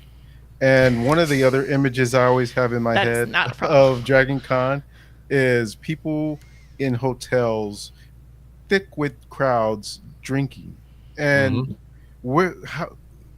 Is there bars that people are getting drinks? Are they bringing their own drinks? How is that Bobby. all Man, happening? this could take a while. We're going to be here for a while. And before we get to that, I should ask Charles. I know we've gone on for a bit. Are you good to stay with us for a while? Or? I'm good, man. All right, excellent. Yeah, that's a loaded question, Bobby. Oh, Bobby. Well, and I say it's loaded because it was an interesting situation. I think last year at the Hilton The Marriott. Do tell. Well, so I mean, yeah, normally we're staying at a host hotel, and usually I would say most of all the years I've gone, usually it's been the Marriott, which, when you look at the layout of the convention, kind of seems to be the center of everything. Especially just because of the layout of the lobby. It's very big and open, and everyone just kind of gathers there. Is that the Loki? Yes, that's the TVA. Yes. By the way, That's the TVA. It's appeared in Hunger Games. It's that hotel. Okay. So that's where you're staying this year, Bobby. That's where you're staying, Bobby. Yay. You're gonna stay at the hub. And yeah, when you're staying in a host hotel, most years we have brought basically our own bar with us into our hotel room. And when you need to refill, you just go up to your room and refill. And I would say most of the time that's where our drinks have come from. And yeah, there are bars around in various spots of the lobbies of the hotels that there are bars. The Hyatt's got a great bar in their lobby. We've been there many times. They got the buckets. They're kind of famous for. That's a tradition. That's a tradition. Actually, there's a tradition, Bobby, and you're going to be integrated into this one. Is to go over to the Hyatt, and we will have a beach bucket. We actually have had that almost every year for the last few years. And then the thing I was alluding to, and maybe you know more about this, Charles, I don't know, but it's my understanding last year at the Hilton that they were trying to, I guess, prevent people staying at the Hilton from bringing their own alcohol into their rooms, like with them. I actually don't know anything about that. I did not stay in the Hilton last year. I stayed in the Cortland. So it's kind of like the Con Suite. I heard whispers of things, but nothing concrete, nothing official. So I really don't know. And I want to be clear too. Like, I don't know anything officially, like what went down there. And if anyone watching knows, please let us know. But I can tell you that every hotel puts up a number of freestanding bars that offer different things. Right. Cool. I had a Scotch slushy. It's not quite as good as you think it sounds like, but it was good. There's that one cart that does the ice cream. Yep, the alcoholic ice cream right there by the elevators in the Hilton. And, Speaking my language, I like sweet fruity drinks. Oh yeah, that's right. I think the interesting thing is I think the last 2 years I've noticed a shift away from cards to cash only. And that's been an interesting thing. So I would say if you are actually planning to be in the hotels and you're drinking, I think you need to have your plastic, but also have some cash too, because I think it was the Marriott actually that kind of went to cash only. I don't know if their systems were down. I don't know if this was like a planned thing, but I would just recommend for people to basically have both if you're paying for your drinks at a bar at any of the hotels. Just have both on hand. Yeah, and all the hotels have actual bars to go and sit at. Yep. Although they also have obviously they get pretty full. Yeah. Then maybe not all the balls, but a lot of the balls and parties, the hotels will bring portable bars into those parties that are cash bars. Well, I mean, cash being you pay for it versus I don't know if it's card or coin. At this point. Right. And I was going to bring those up next because those, if you are going to attend the parties. The bars in the parties can be quite a long line. Those are long. Especially That's what I was thinking. If it's a party I'll think of Last Party on Alderaan, which is the Star Wars party, and which is not by far not the only party with a crazy line. Probably the most classic one though. But in recent years, the line to get into the Star Wars party has been to the point of you know what? I love Star Wars, but I'm good. I'm not waiting in this long of a line to get in there. But with that said, by the time you wait in that line, then once you're in there, you don't want to leave because you've waited in line forever to get into this party. And then really your only options are the bars inside the room. And the line for those bars can sometimes get pretty lengthy. So it's something to keep in mind. I mean, if you're able to just, make a drink in your room and bring it down in the lobby and take it with you into the party. Usually that's a pretty good option if it's allowed. Yeah. My biggest... Go ahead. I was just going to say, my biggest recommendation is to have a container with a lid, in my knowledge. One, it'll help you prevent from spilling out of your liquid coming out of your container, but then also other things going into your container. So that's always good. And you, Bobby, we're gonna hang out in the Marriott. We have a room, so we're definitely bringing our liquor cart with us. So let me say, if I had something like this and I can just put alcohol in it, I'd be all right. So yeah. You I totally don't know if can. you'd be all right. Depends on how fast can we do that bottle. I wouldn't drink it fast. So I wouldn't have to keep going back and forth to the room. Just something that would contain for a That's while. not a bad idea at all. And what I was going to bring up is Georgia has container laws. So just about to say that. Thank you, Michelle. I want to step aside for a second. I'll be right back. But yeah, hit with that. Oh, because you're not supposed to leave the hotels with your cups. Correct. Right. Okay. So yeah, Georgia does not have an open container law. Atlanta does not have an open container law. Like, you are not legally supposed to be carrying. You can be in the hotel and you can walk around with whatever container you want, but as soon as you step outside, you legally are not supposed to have alcohol in your hands. Right. Having said that, I feel like the Atlanta Police Department they've been very accommodating and understanding that this convention goes between a certain circle of hotels, and people might go outside to go from one hotel to another, or that their line for their party might be outdoors and is wrapping around that hotel. And people will have containers in those situations. And they seem to, I won't say look the other way, but they seem to be kind of like, it's cool. You're in the line to go back into the hotel. You're fine. You not acting the fool. That's totally okay. Just be smart. Just be smart about it. But legally, no, you're not supposed to do that. You're not supposed to be walking around the city just hanging out, with drinks. Right. So something to keep in mind. Yeah, definitely. And that's another reason why I usually have a lid. So that way it's like, if I do have to go outside to go from one hotel to another and I am carrying a beverage, I've at least closed my lid and I'm holding it down and I'm going, look, I'm not actively getting crazy out here on the streets of Atlanta. So that seems to be kind of the, I don't want to say loophole or anything. It's just kind of the because soft, be smart. If you're staying in the Marriott or the Hyatt or the Hilton, which, as we mentioned before, the three kind of, I would call them the core hotels that are connected to each other via the sky bridges. You could walk between those three hotels without ever walking outside. You don't really have to kind of worry about that situation. Correct. But if you are staying at the Westin, if you're staying at the Cortland Grand, or if you're staying at the Ritz, which we've stayed at before, and the Ritz is not an official host hotel, but they have a Dragon Con rate, and a lot of people stay there. If you're going to leave one of those hotels to go to the core three, carrying a container, you just be careful. And, we're not officially saying you should ever break the law. No, yeah. I'm just saying, if that's your decision, be smart about your decision. Yeah. Don't drink outside. Yeah. Drink responsibly, as they say. Exactly. Drink responsibly, my friends. Drink responsibly. And hydrate. Yeah. Definitely hydrate. I think Charles is back. There he is. So what else you got, David? Then I know you had a whole thing that you wanted to kind of get to. Have you? I was, because I rewatched our video from last year, which it was funny when I rewatched. I was like, man, did we just wing it, or did we have an outline of what we discussed? I can't remember. I think we kind of winged it.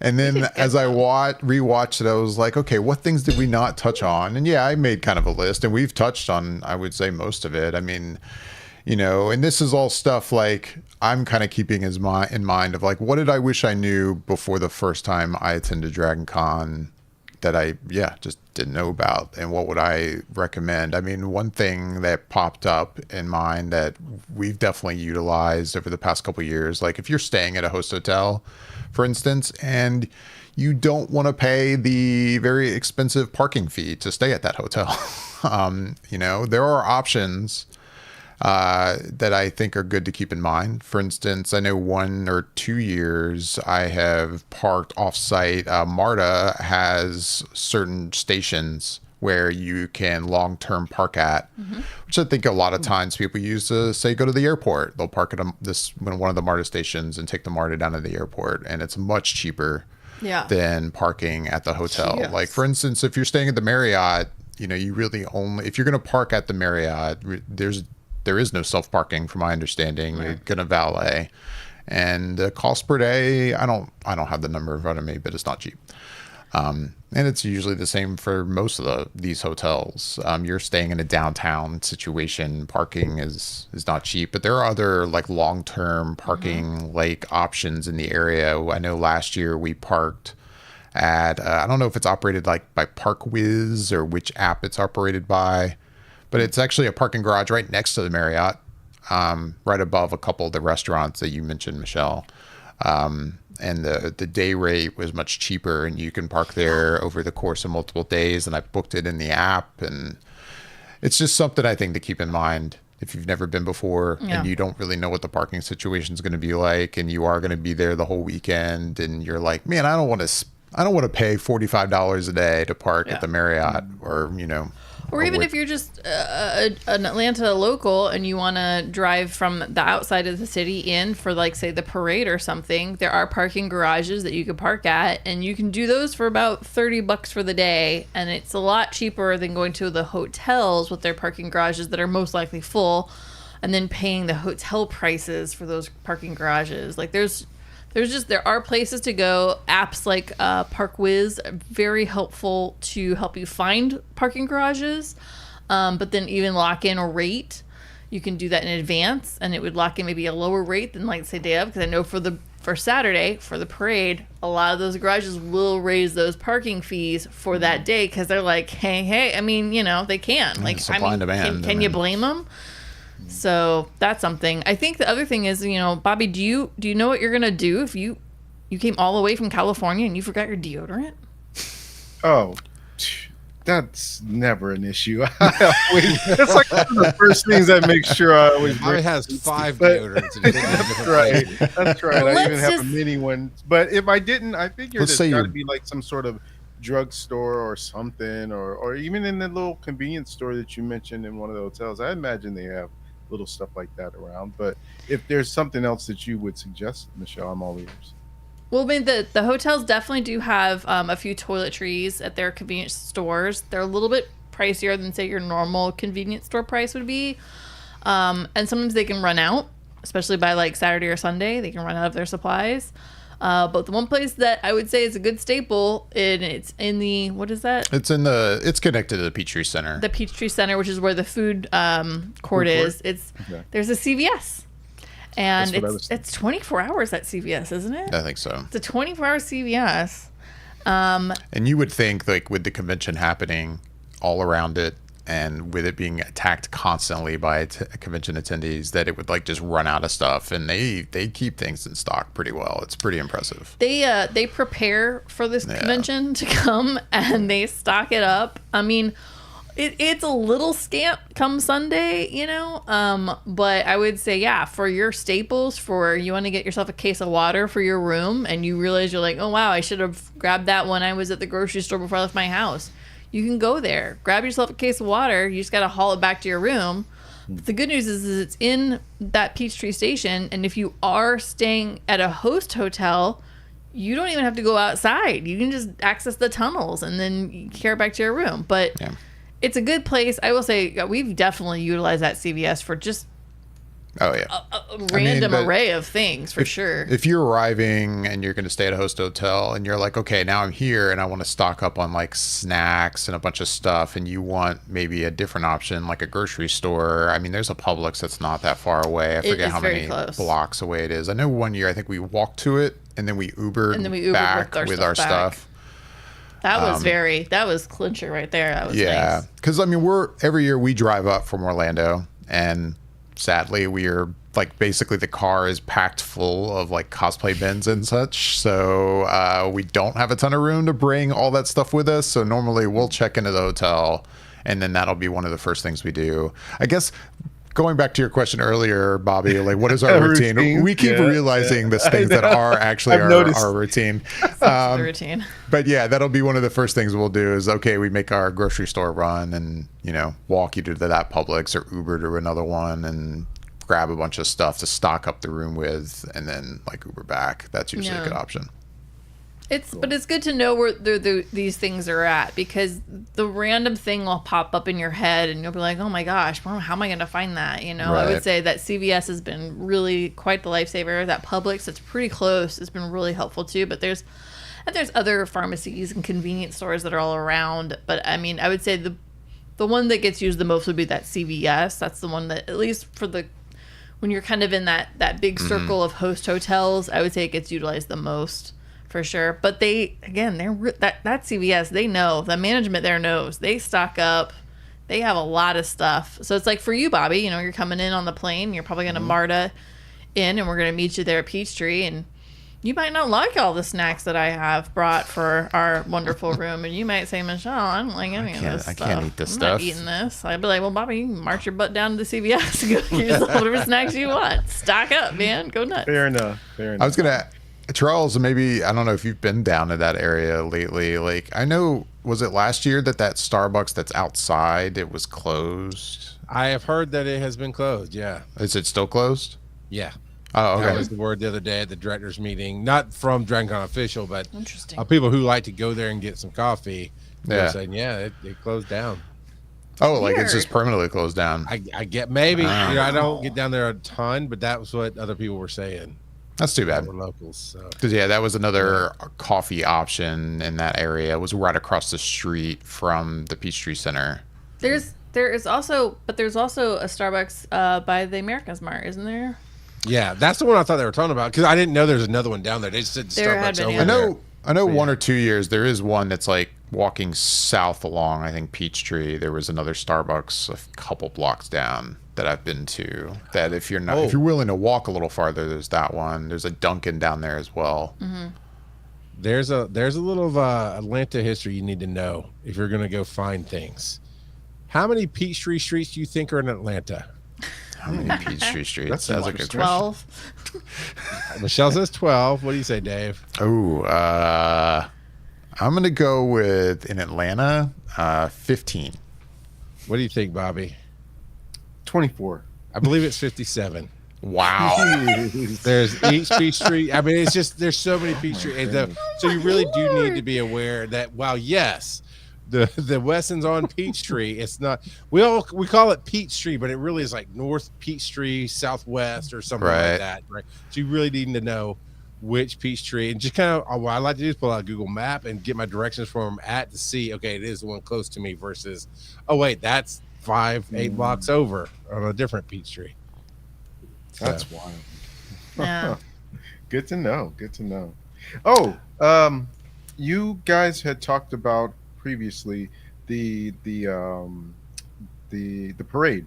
So what day is, or you said it's Saturday, but what time is it, or what's a good spot to get to be able to witness the parade, or if there is one? I've never actually physically been to the parade. I have watched it from the comfort of my hotel room with my breakfast and coffee in hand. That. Okay. Yeah, with if you're in a host TV, hotel like Marriott, it'll be broadcast live. You can watch it in your room. Mm-hmm.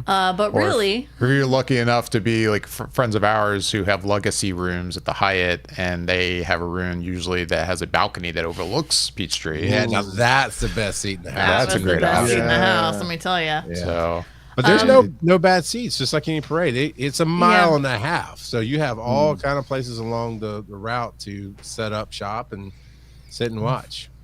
I'll bring a lightweight folding chair for you, Bobby, so that you can go early and get a spot and hang out and have your snacks and just wait for the old parade route to come on by. I was gonna say, here, if you're watching on YouTube, there's the parade route. 10 a.m. it says.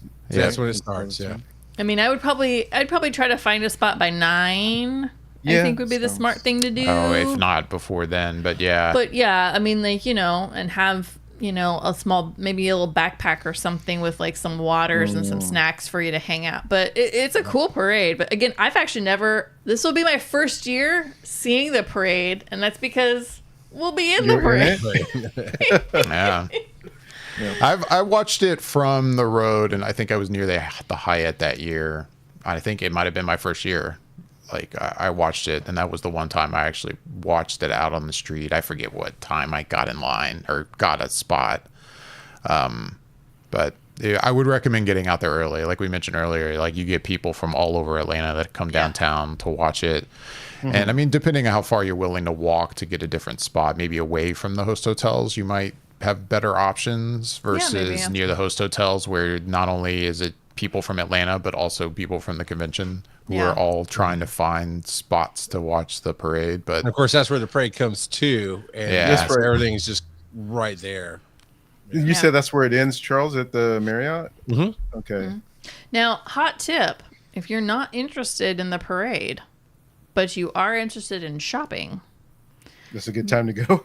Good time to go to the vendor hall. Good time to go to the vendor hall and it doesn't open until the parade, I think, officially ends or something. I forget, but basically, no, I think it's open before then. But yeah, if you make your way that direction prior to the parade coming through, because it gets a little chaotic down there. But if you make your way over there, that is an excellent day to go shopping at the vendor hall because everybody's at the parade, or they're stuck trying to get from the parade to it. But yeah. You just got to get over to that side of Peachtree to make sure before the parade. Yeah, before it's difficult to cross. Just make sure you know which Peachtree. Exactly. And that's why apps are helpful. Yeah.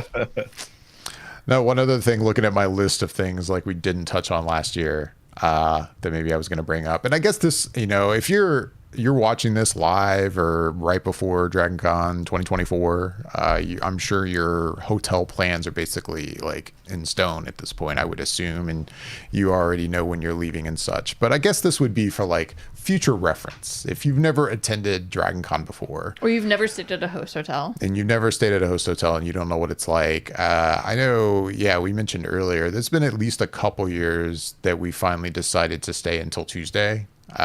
Just because I had the time available with vacation and such. And I was like, you know what? I don't want to participate in the checkout craziness of Monday.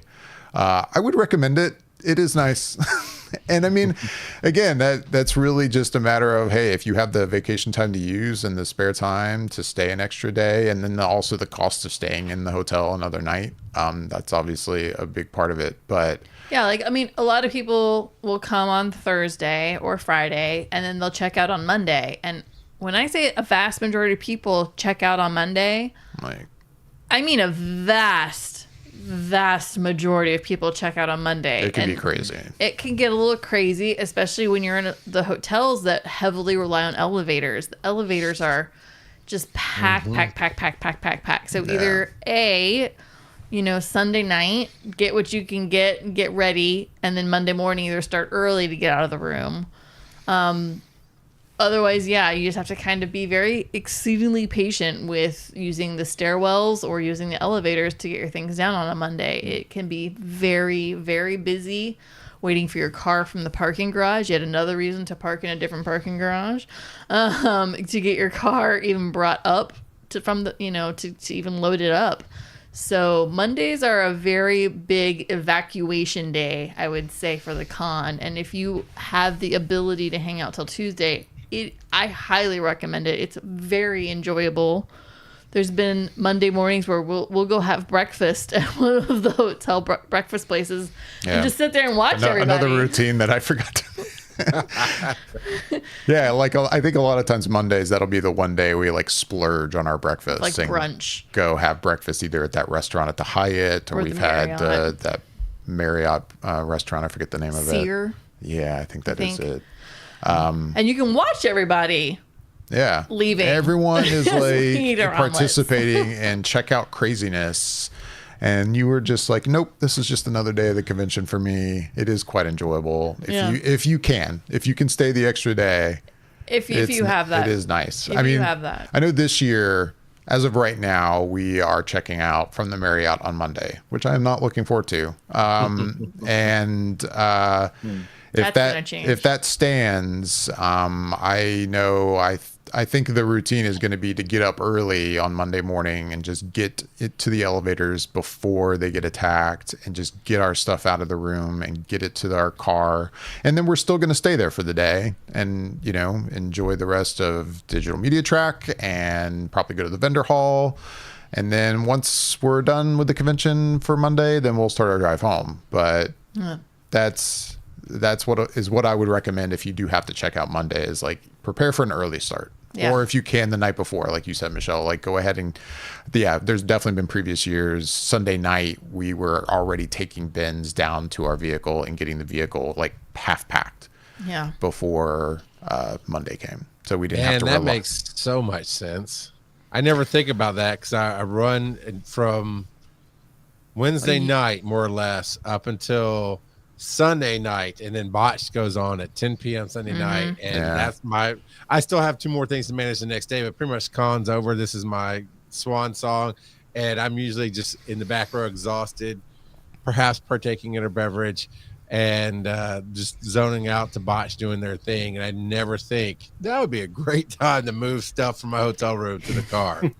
You have a late night Sunday night, that's for sure, every year. But it's an option. It's an option. Otherwise, and when we say get up Monday morning early for the elevators, 6 a.m., 6:30, 7, try to be getting that stuff in the elevator because by 9, that's crazy. It's Hunger Games for those elevators, baby. It's real. We've done that too. But then on the flip side, if you've never stayed till Tuesday, and I remember the first year we did it, it was kind of a shock of like how ghost town, right? How quickly it turns into a ghost town. And depending on it can be kind of depressing. I remember the first year, a little bit. You're so used to the hubbub of a convention all weekend and how much you're enjoying it. And then you're still there another night. So you're kind of like, hey, I want to still hang out. And like it turns into a ghost town. But then we've done things where, and even though it is Labor Day, we find places that are open, like a local a brewery or something. Sure. And then you Uber, or we'll check the car out of the garage and we'll go to a brewery and hang out for the evening, right. and enjoy other parts of Atlanta that maybe we didn't get to see because we were just so con-based for so many days. So if they're open on Monday, we'll go do that now. And so now we kind of, even though it's kind of sad to see everybody leave, it's kind of like, okay, well now let's go see some stuff that's in Atlanta that's open, and we'll go do that for that afternoon, that evening. Yeah. So if you have the luxury of staying Monday night and you're teetering on doing it, press the button. Do it. Press the button. Do it. Yeah. And same thing. I used to check in on Thursday all the time, and then for a few years now, I've been checking in on Wednesdays just to kind of beat the check-in craziness. Wednesday's the new Thursday. Wednesday's the new Thursday. Yeah. And that's also nice because, even though Wednesday is not an official con day yet, if you're at a host hotel Wednesday night, it's already starting to bustle. Like, there's plenty of people to hang out with and plenty of bars to enjoy drinks at. The con basically starts Wednesday night. Not officially. I didn't know that. That's kind of like my vibe that I like to do because I don't like to stay past the vibes. And by that, I mean that when you are leaving on a Monday, you're leaving with everyone else. So it's like everyone's kind of in the same mindset. And if you're staying past that, like you said, David, I've done that for San Diego Comic-Con before. And it is depressing because it's like there's such a vibe and everything feels very vibrant and alive when everyone is there. Yeah. So then when it's gone, it's like it literally sucks the wind out of everything that just happened. And now you're just left with those afterthoughts of it. And so unless you're staying there to soak in things, then I would probably do it that way and go on a Wednesday and then still leave at the required time or necessary, just because I'm a big fan of sort of the Irish goodbye. I'm very infamous for doing that kind of thing. So for me, I just kind of like to float off and just like into the distance and fade into the background. So I think I would go there on a Wednesday, especially now that you're saying that there's a decent amount of people that show up there. Sort of pregame before the actual event starts on the next day. The Wednesday night vibes, they're vibing. It's fun because it's like, I would say about half of the people start showing up Wednesday night now. So it's still like the people that are showing up, they're showing up for the con. They're showing up for Dragon Con. Like, it's kind of a cool, like, group. It's like, oh, hey. Like, actually, Wednesday night at the Marriott, like, downstairs, like, that bar, it's, like, the one time I want to hang out at that bar because it's, like, it's busy and there's a good vibe, but it's not insanity like it is the rest of the weekend.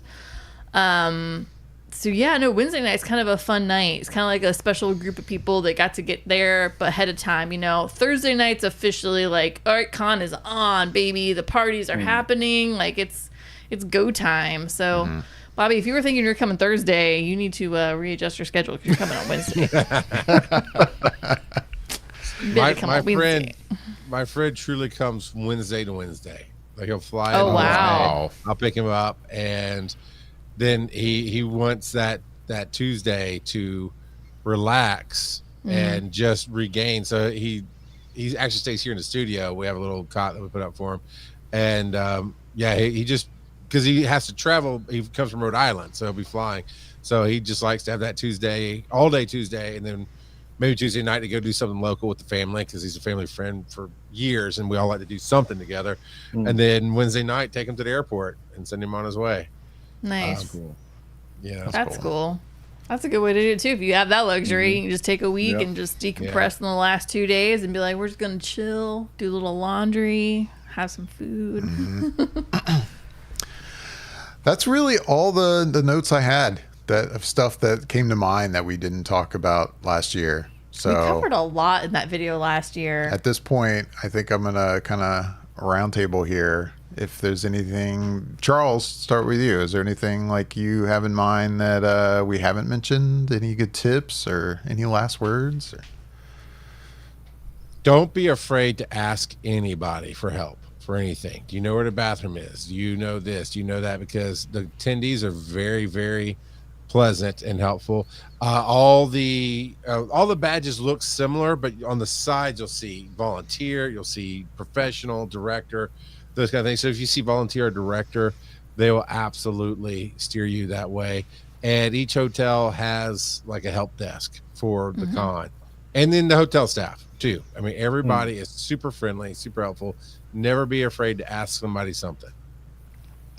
Michelle, any last tips that I haven't brought up that I agree with Charles. Just ask people. I think my big tip would be when you're there and say something's going on, you get a little stressed out, or you notice maybe some of the workers are getting a little stressed, try to just remember to be kind to everybody. You know, there's the people that are employed by the hotels. They're working long hours this weekend. They're working hard. They're working long hours, and they love us, but they also they're regular people, and they're working a job, and they're tired, man. You know, so be respectful of them. And then also remember with Dragon Con, we're volunteers. It is a convention that is done by a volunteer base. We are freely volunteering our time during the convention to help make the convention go around. So always just be kind and try to be patient with people. You never know what they're going through. You know, they could be on like day 4 and it's really only just Sunday or Saturday, and they're like, I've been prepping for weeks for this. So just you know, be kind, be courteous. Yeah. And tip well, you know. Tip well, baby. These people working. I prefer to grab a whole bunch of little $5 gift cards because you can write it on the receipt and it'll go to them. But it's just something about when somebody hands you your coffee and you just say thanks and you give them the gift card just to see their face light up. It means a lot. So just be kind and rewind.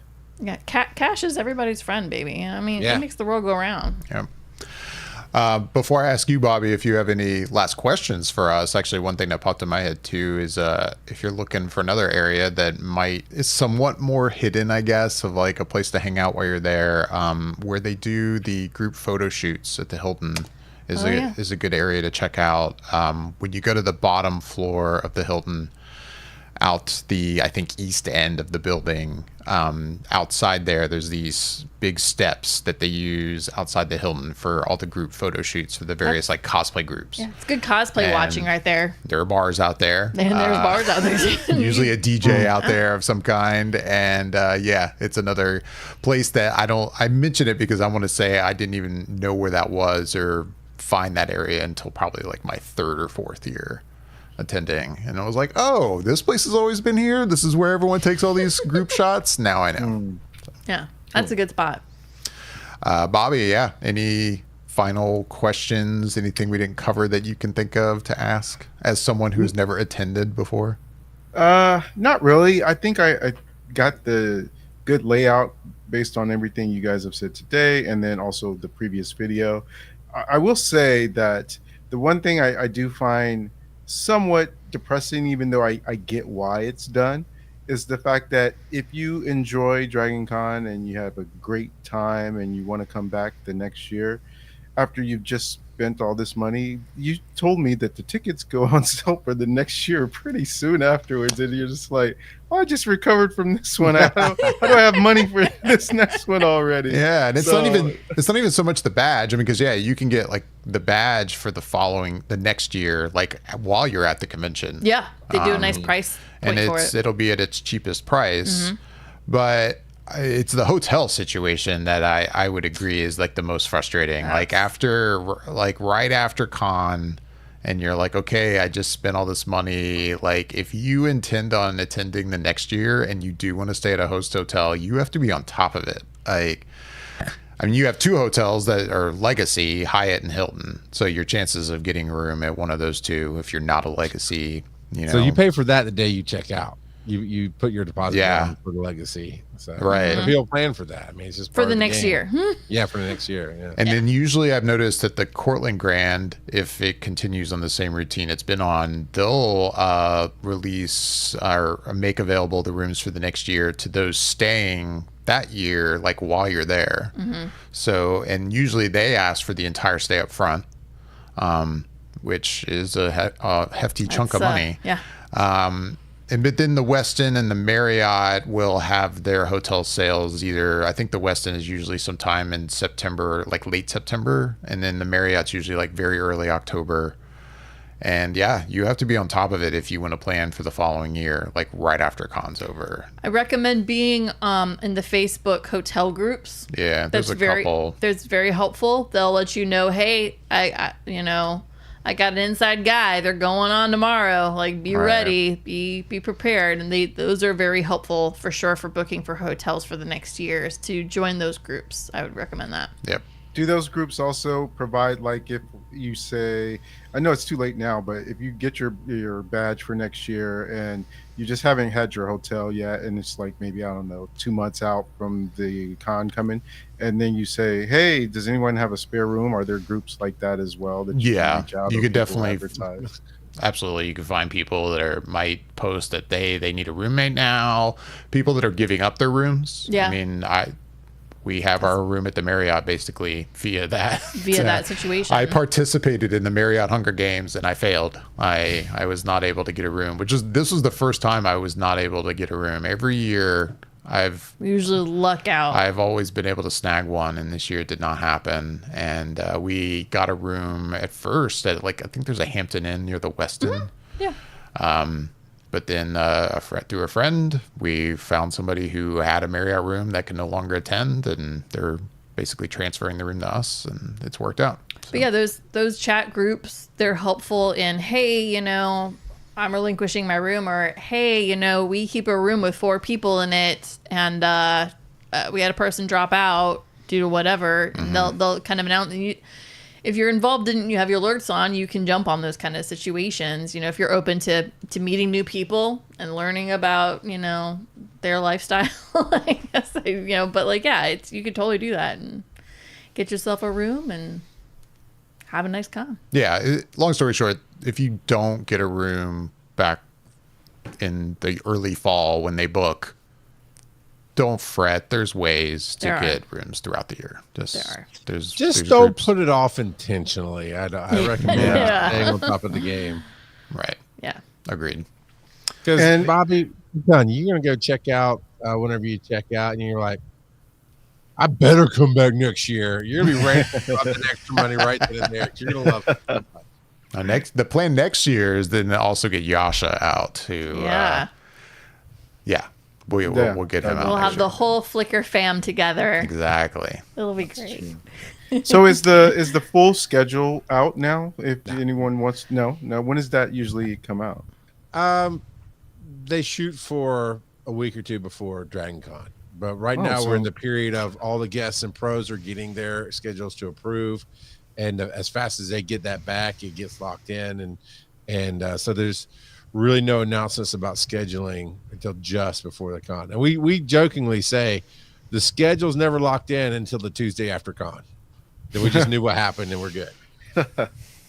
But yeah, basically once the app drops or /updates, that's usually when you'll start seeing some of the schedules start to lock in, and they can change. They morph up until the convention, and even through the convention weekend. Like your room that Thursday you could have said, "Oh, I want to go to this specific one," and the room that it's in on that day could be, by the time it actually happens, could be in a completely different room in a completely different hotel. You just never know. Weird things happen, So you always have to kind of keep up on those kind of things. And the app is exceedingly helpful with that because it'll tell you like, oh, it's in this room now. And you're like, oh, okay, I guess I'm going that way now. But yeah, that's basically the best way to keep up with the schedule is via the app. And then also when you do your badge pickup, you'll get the big old pamphlet. It's got everything in it too. So. And one thing about the app, I don't think we mentioned last year or this year, you can link up with friends in the app. You basically, once you get the app and you set up like your own little profile, you can link up with friends by sharing like friend codes. And then the thing to keep in mind is you have to specifically, once the link actually happens, you have to go to them and click that you're sharing your schedule with them. And then they'll be able to see like what you have planned with your panel schedule and vice versa. But you do have to check that box. I've definitely had friends where we link up and then they'll never check the box. I'm like, I still can't see what you're doing. Can you please share it with me? Like, I want to see, like, are you going to this panel too? Do you know that this panel exists? This is right up your alley, Cool. Yeah. So that's one cool feature about the app I don't think we mentioned. Yeah, nice. Well, yeah. Wow. I think outside of that, I mean, I'm pretty. I was telling Charles before we started that I don't usually get excited about things until it's like right about to happen or right when it's happening. And I think I'm actually excited, and this is as far as out I've ever been excited for something happening. So I'm pretty excited now. Awesome. I mean, we're under 30 days here, so it's coming up. Well, I was gonna see like what's the clock at now? Like they always show it on the 25 days. 25 days and 1 minute. Man, should we stay on for that 25 mark? Stay on for another minute now. 25 Look at that. days. Yeah, it's right around the corner. I mean, really. That's not counting Wednesday. Yeah, right. Yeah, so that's only official start time, right? Right. Exactly. That's like, what is that? What is it? 2 p.m. on Thursday or something, or 3 p.m. or something? 5. Yeah. 5 p.m. on Thursday. Oh, whole day has happened. That's when we're doing our kickoff panel. Now it's 5 p.m., 5:30, whatever the time slot actually is. But yeah, the official kickoff of Dragon Con's 5 p.m. Thursday. Yeah. Okay. Yeah. Cool. So yeah, something to keep in mind if you're like, it's a 5-day con, but yeah, Thursday, it's not like there's a bunch of panels all day long. Right. It's mostly everyone checking into their hotels. Catching up. I know the gaming tracks are doing like 2 midday. We start at 5, and we have 5 things planned that evening before I go to bed. Yeah. But it'll as it's always that equilibrium, right? As they announce, we're going to make Thursday the official day, so that surely more and more programming has been made into that day where the celebrities understand, I need to come in earlier now, or I want to come in earlier now and do panels on Thursday. And so give it, I'd say a couple years, and it'll be 10 a.m. Thursday morning. We're kicking off Dragon Con. I had to put it up because we have to celebrate when we hit 25 days. We're 5 seconds. There we go. It's down to 2, 1, and 25 days. Right. There we are. Look at us. Well, yeah.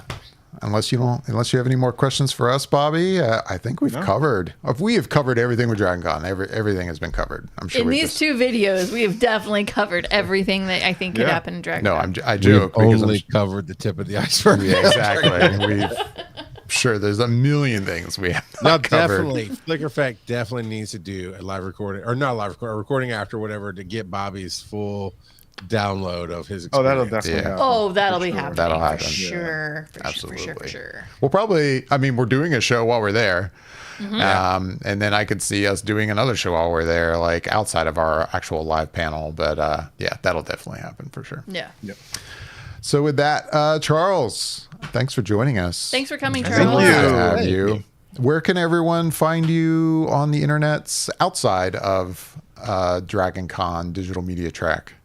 Nothing exists outside of Dragon Con Digital Media Track. We are the one and all. Well, for that one, actually, you could is Linktrees. I love Linktrees. Linktree / our DC Digital Media Track for everything that we do. We do continuing content throughout the year with Be Awesome Together as a weekly show. Actually, didn't you guys take over? Yeah. Yeah, I thought so. We did one night where we took over, and then I did a show with Tyra at one point. Yeah. So yeah, we do a lot of great stuff there. And then all of our socials and the Discord, and that's there. Then me personally, it is Linktree / RGOP42 for Rock Out of Podcasting there. RGOP42, and you'll find all of my projects that I work on there. And yeah, I don't even think we really mentioned explicitly that we live stream all of the panels on the Digital Media Track on Twitch. And we have 2 channels now because we're live streaming from both rooms. So go to that link tree to check those out. So if you want to watch our panel that we're going to be doing Friday night and you're not going to be attending Dragon Con, you can watch us on Twitch. So make sure to check that out. Or if you're not attending con, you can watch all of the digital media panels via Twitch. So, it's like you're there, but you're at home. Exactly. And for those of you who've been watching live here on YouTube, thanks for participating. It was good to have you. Make sure to like and subscribe, hit that bell icon to be notified whenever we post any videos or go live in the future. And you can also reach out to us at Flicker_effect on X / Twitter and Instagram. You can reach out to us there as well. With that, I'm Dave Lott. I'm Bobby Jackson. And I'm Michelle Hillard. Thanks again, Charles, for joining us. It was Thanks, fantastic Charles. to have you. Thank you so Looking much. forward to seeing you in 24 days. Very soon. But thanks again, everyone, for watching. Bye-bye. Bye. See ya.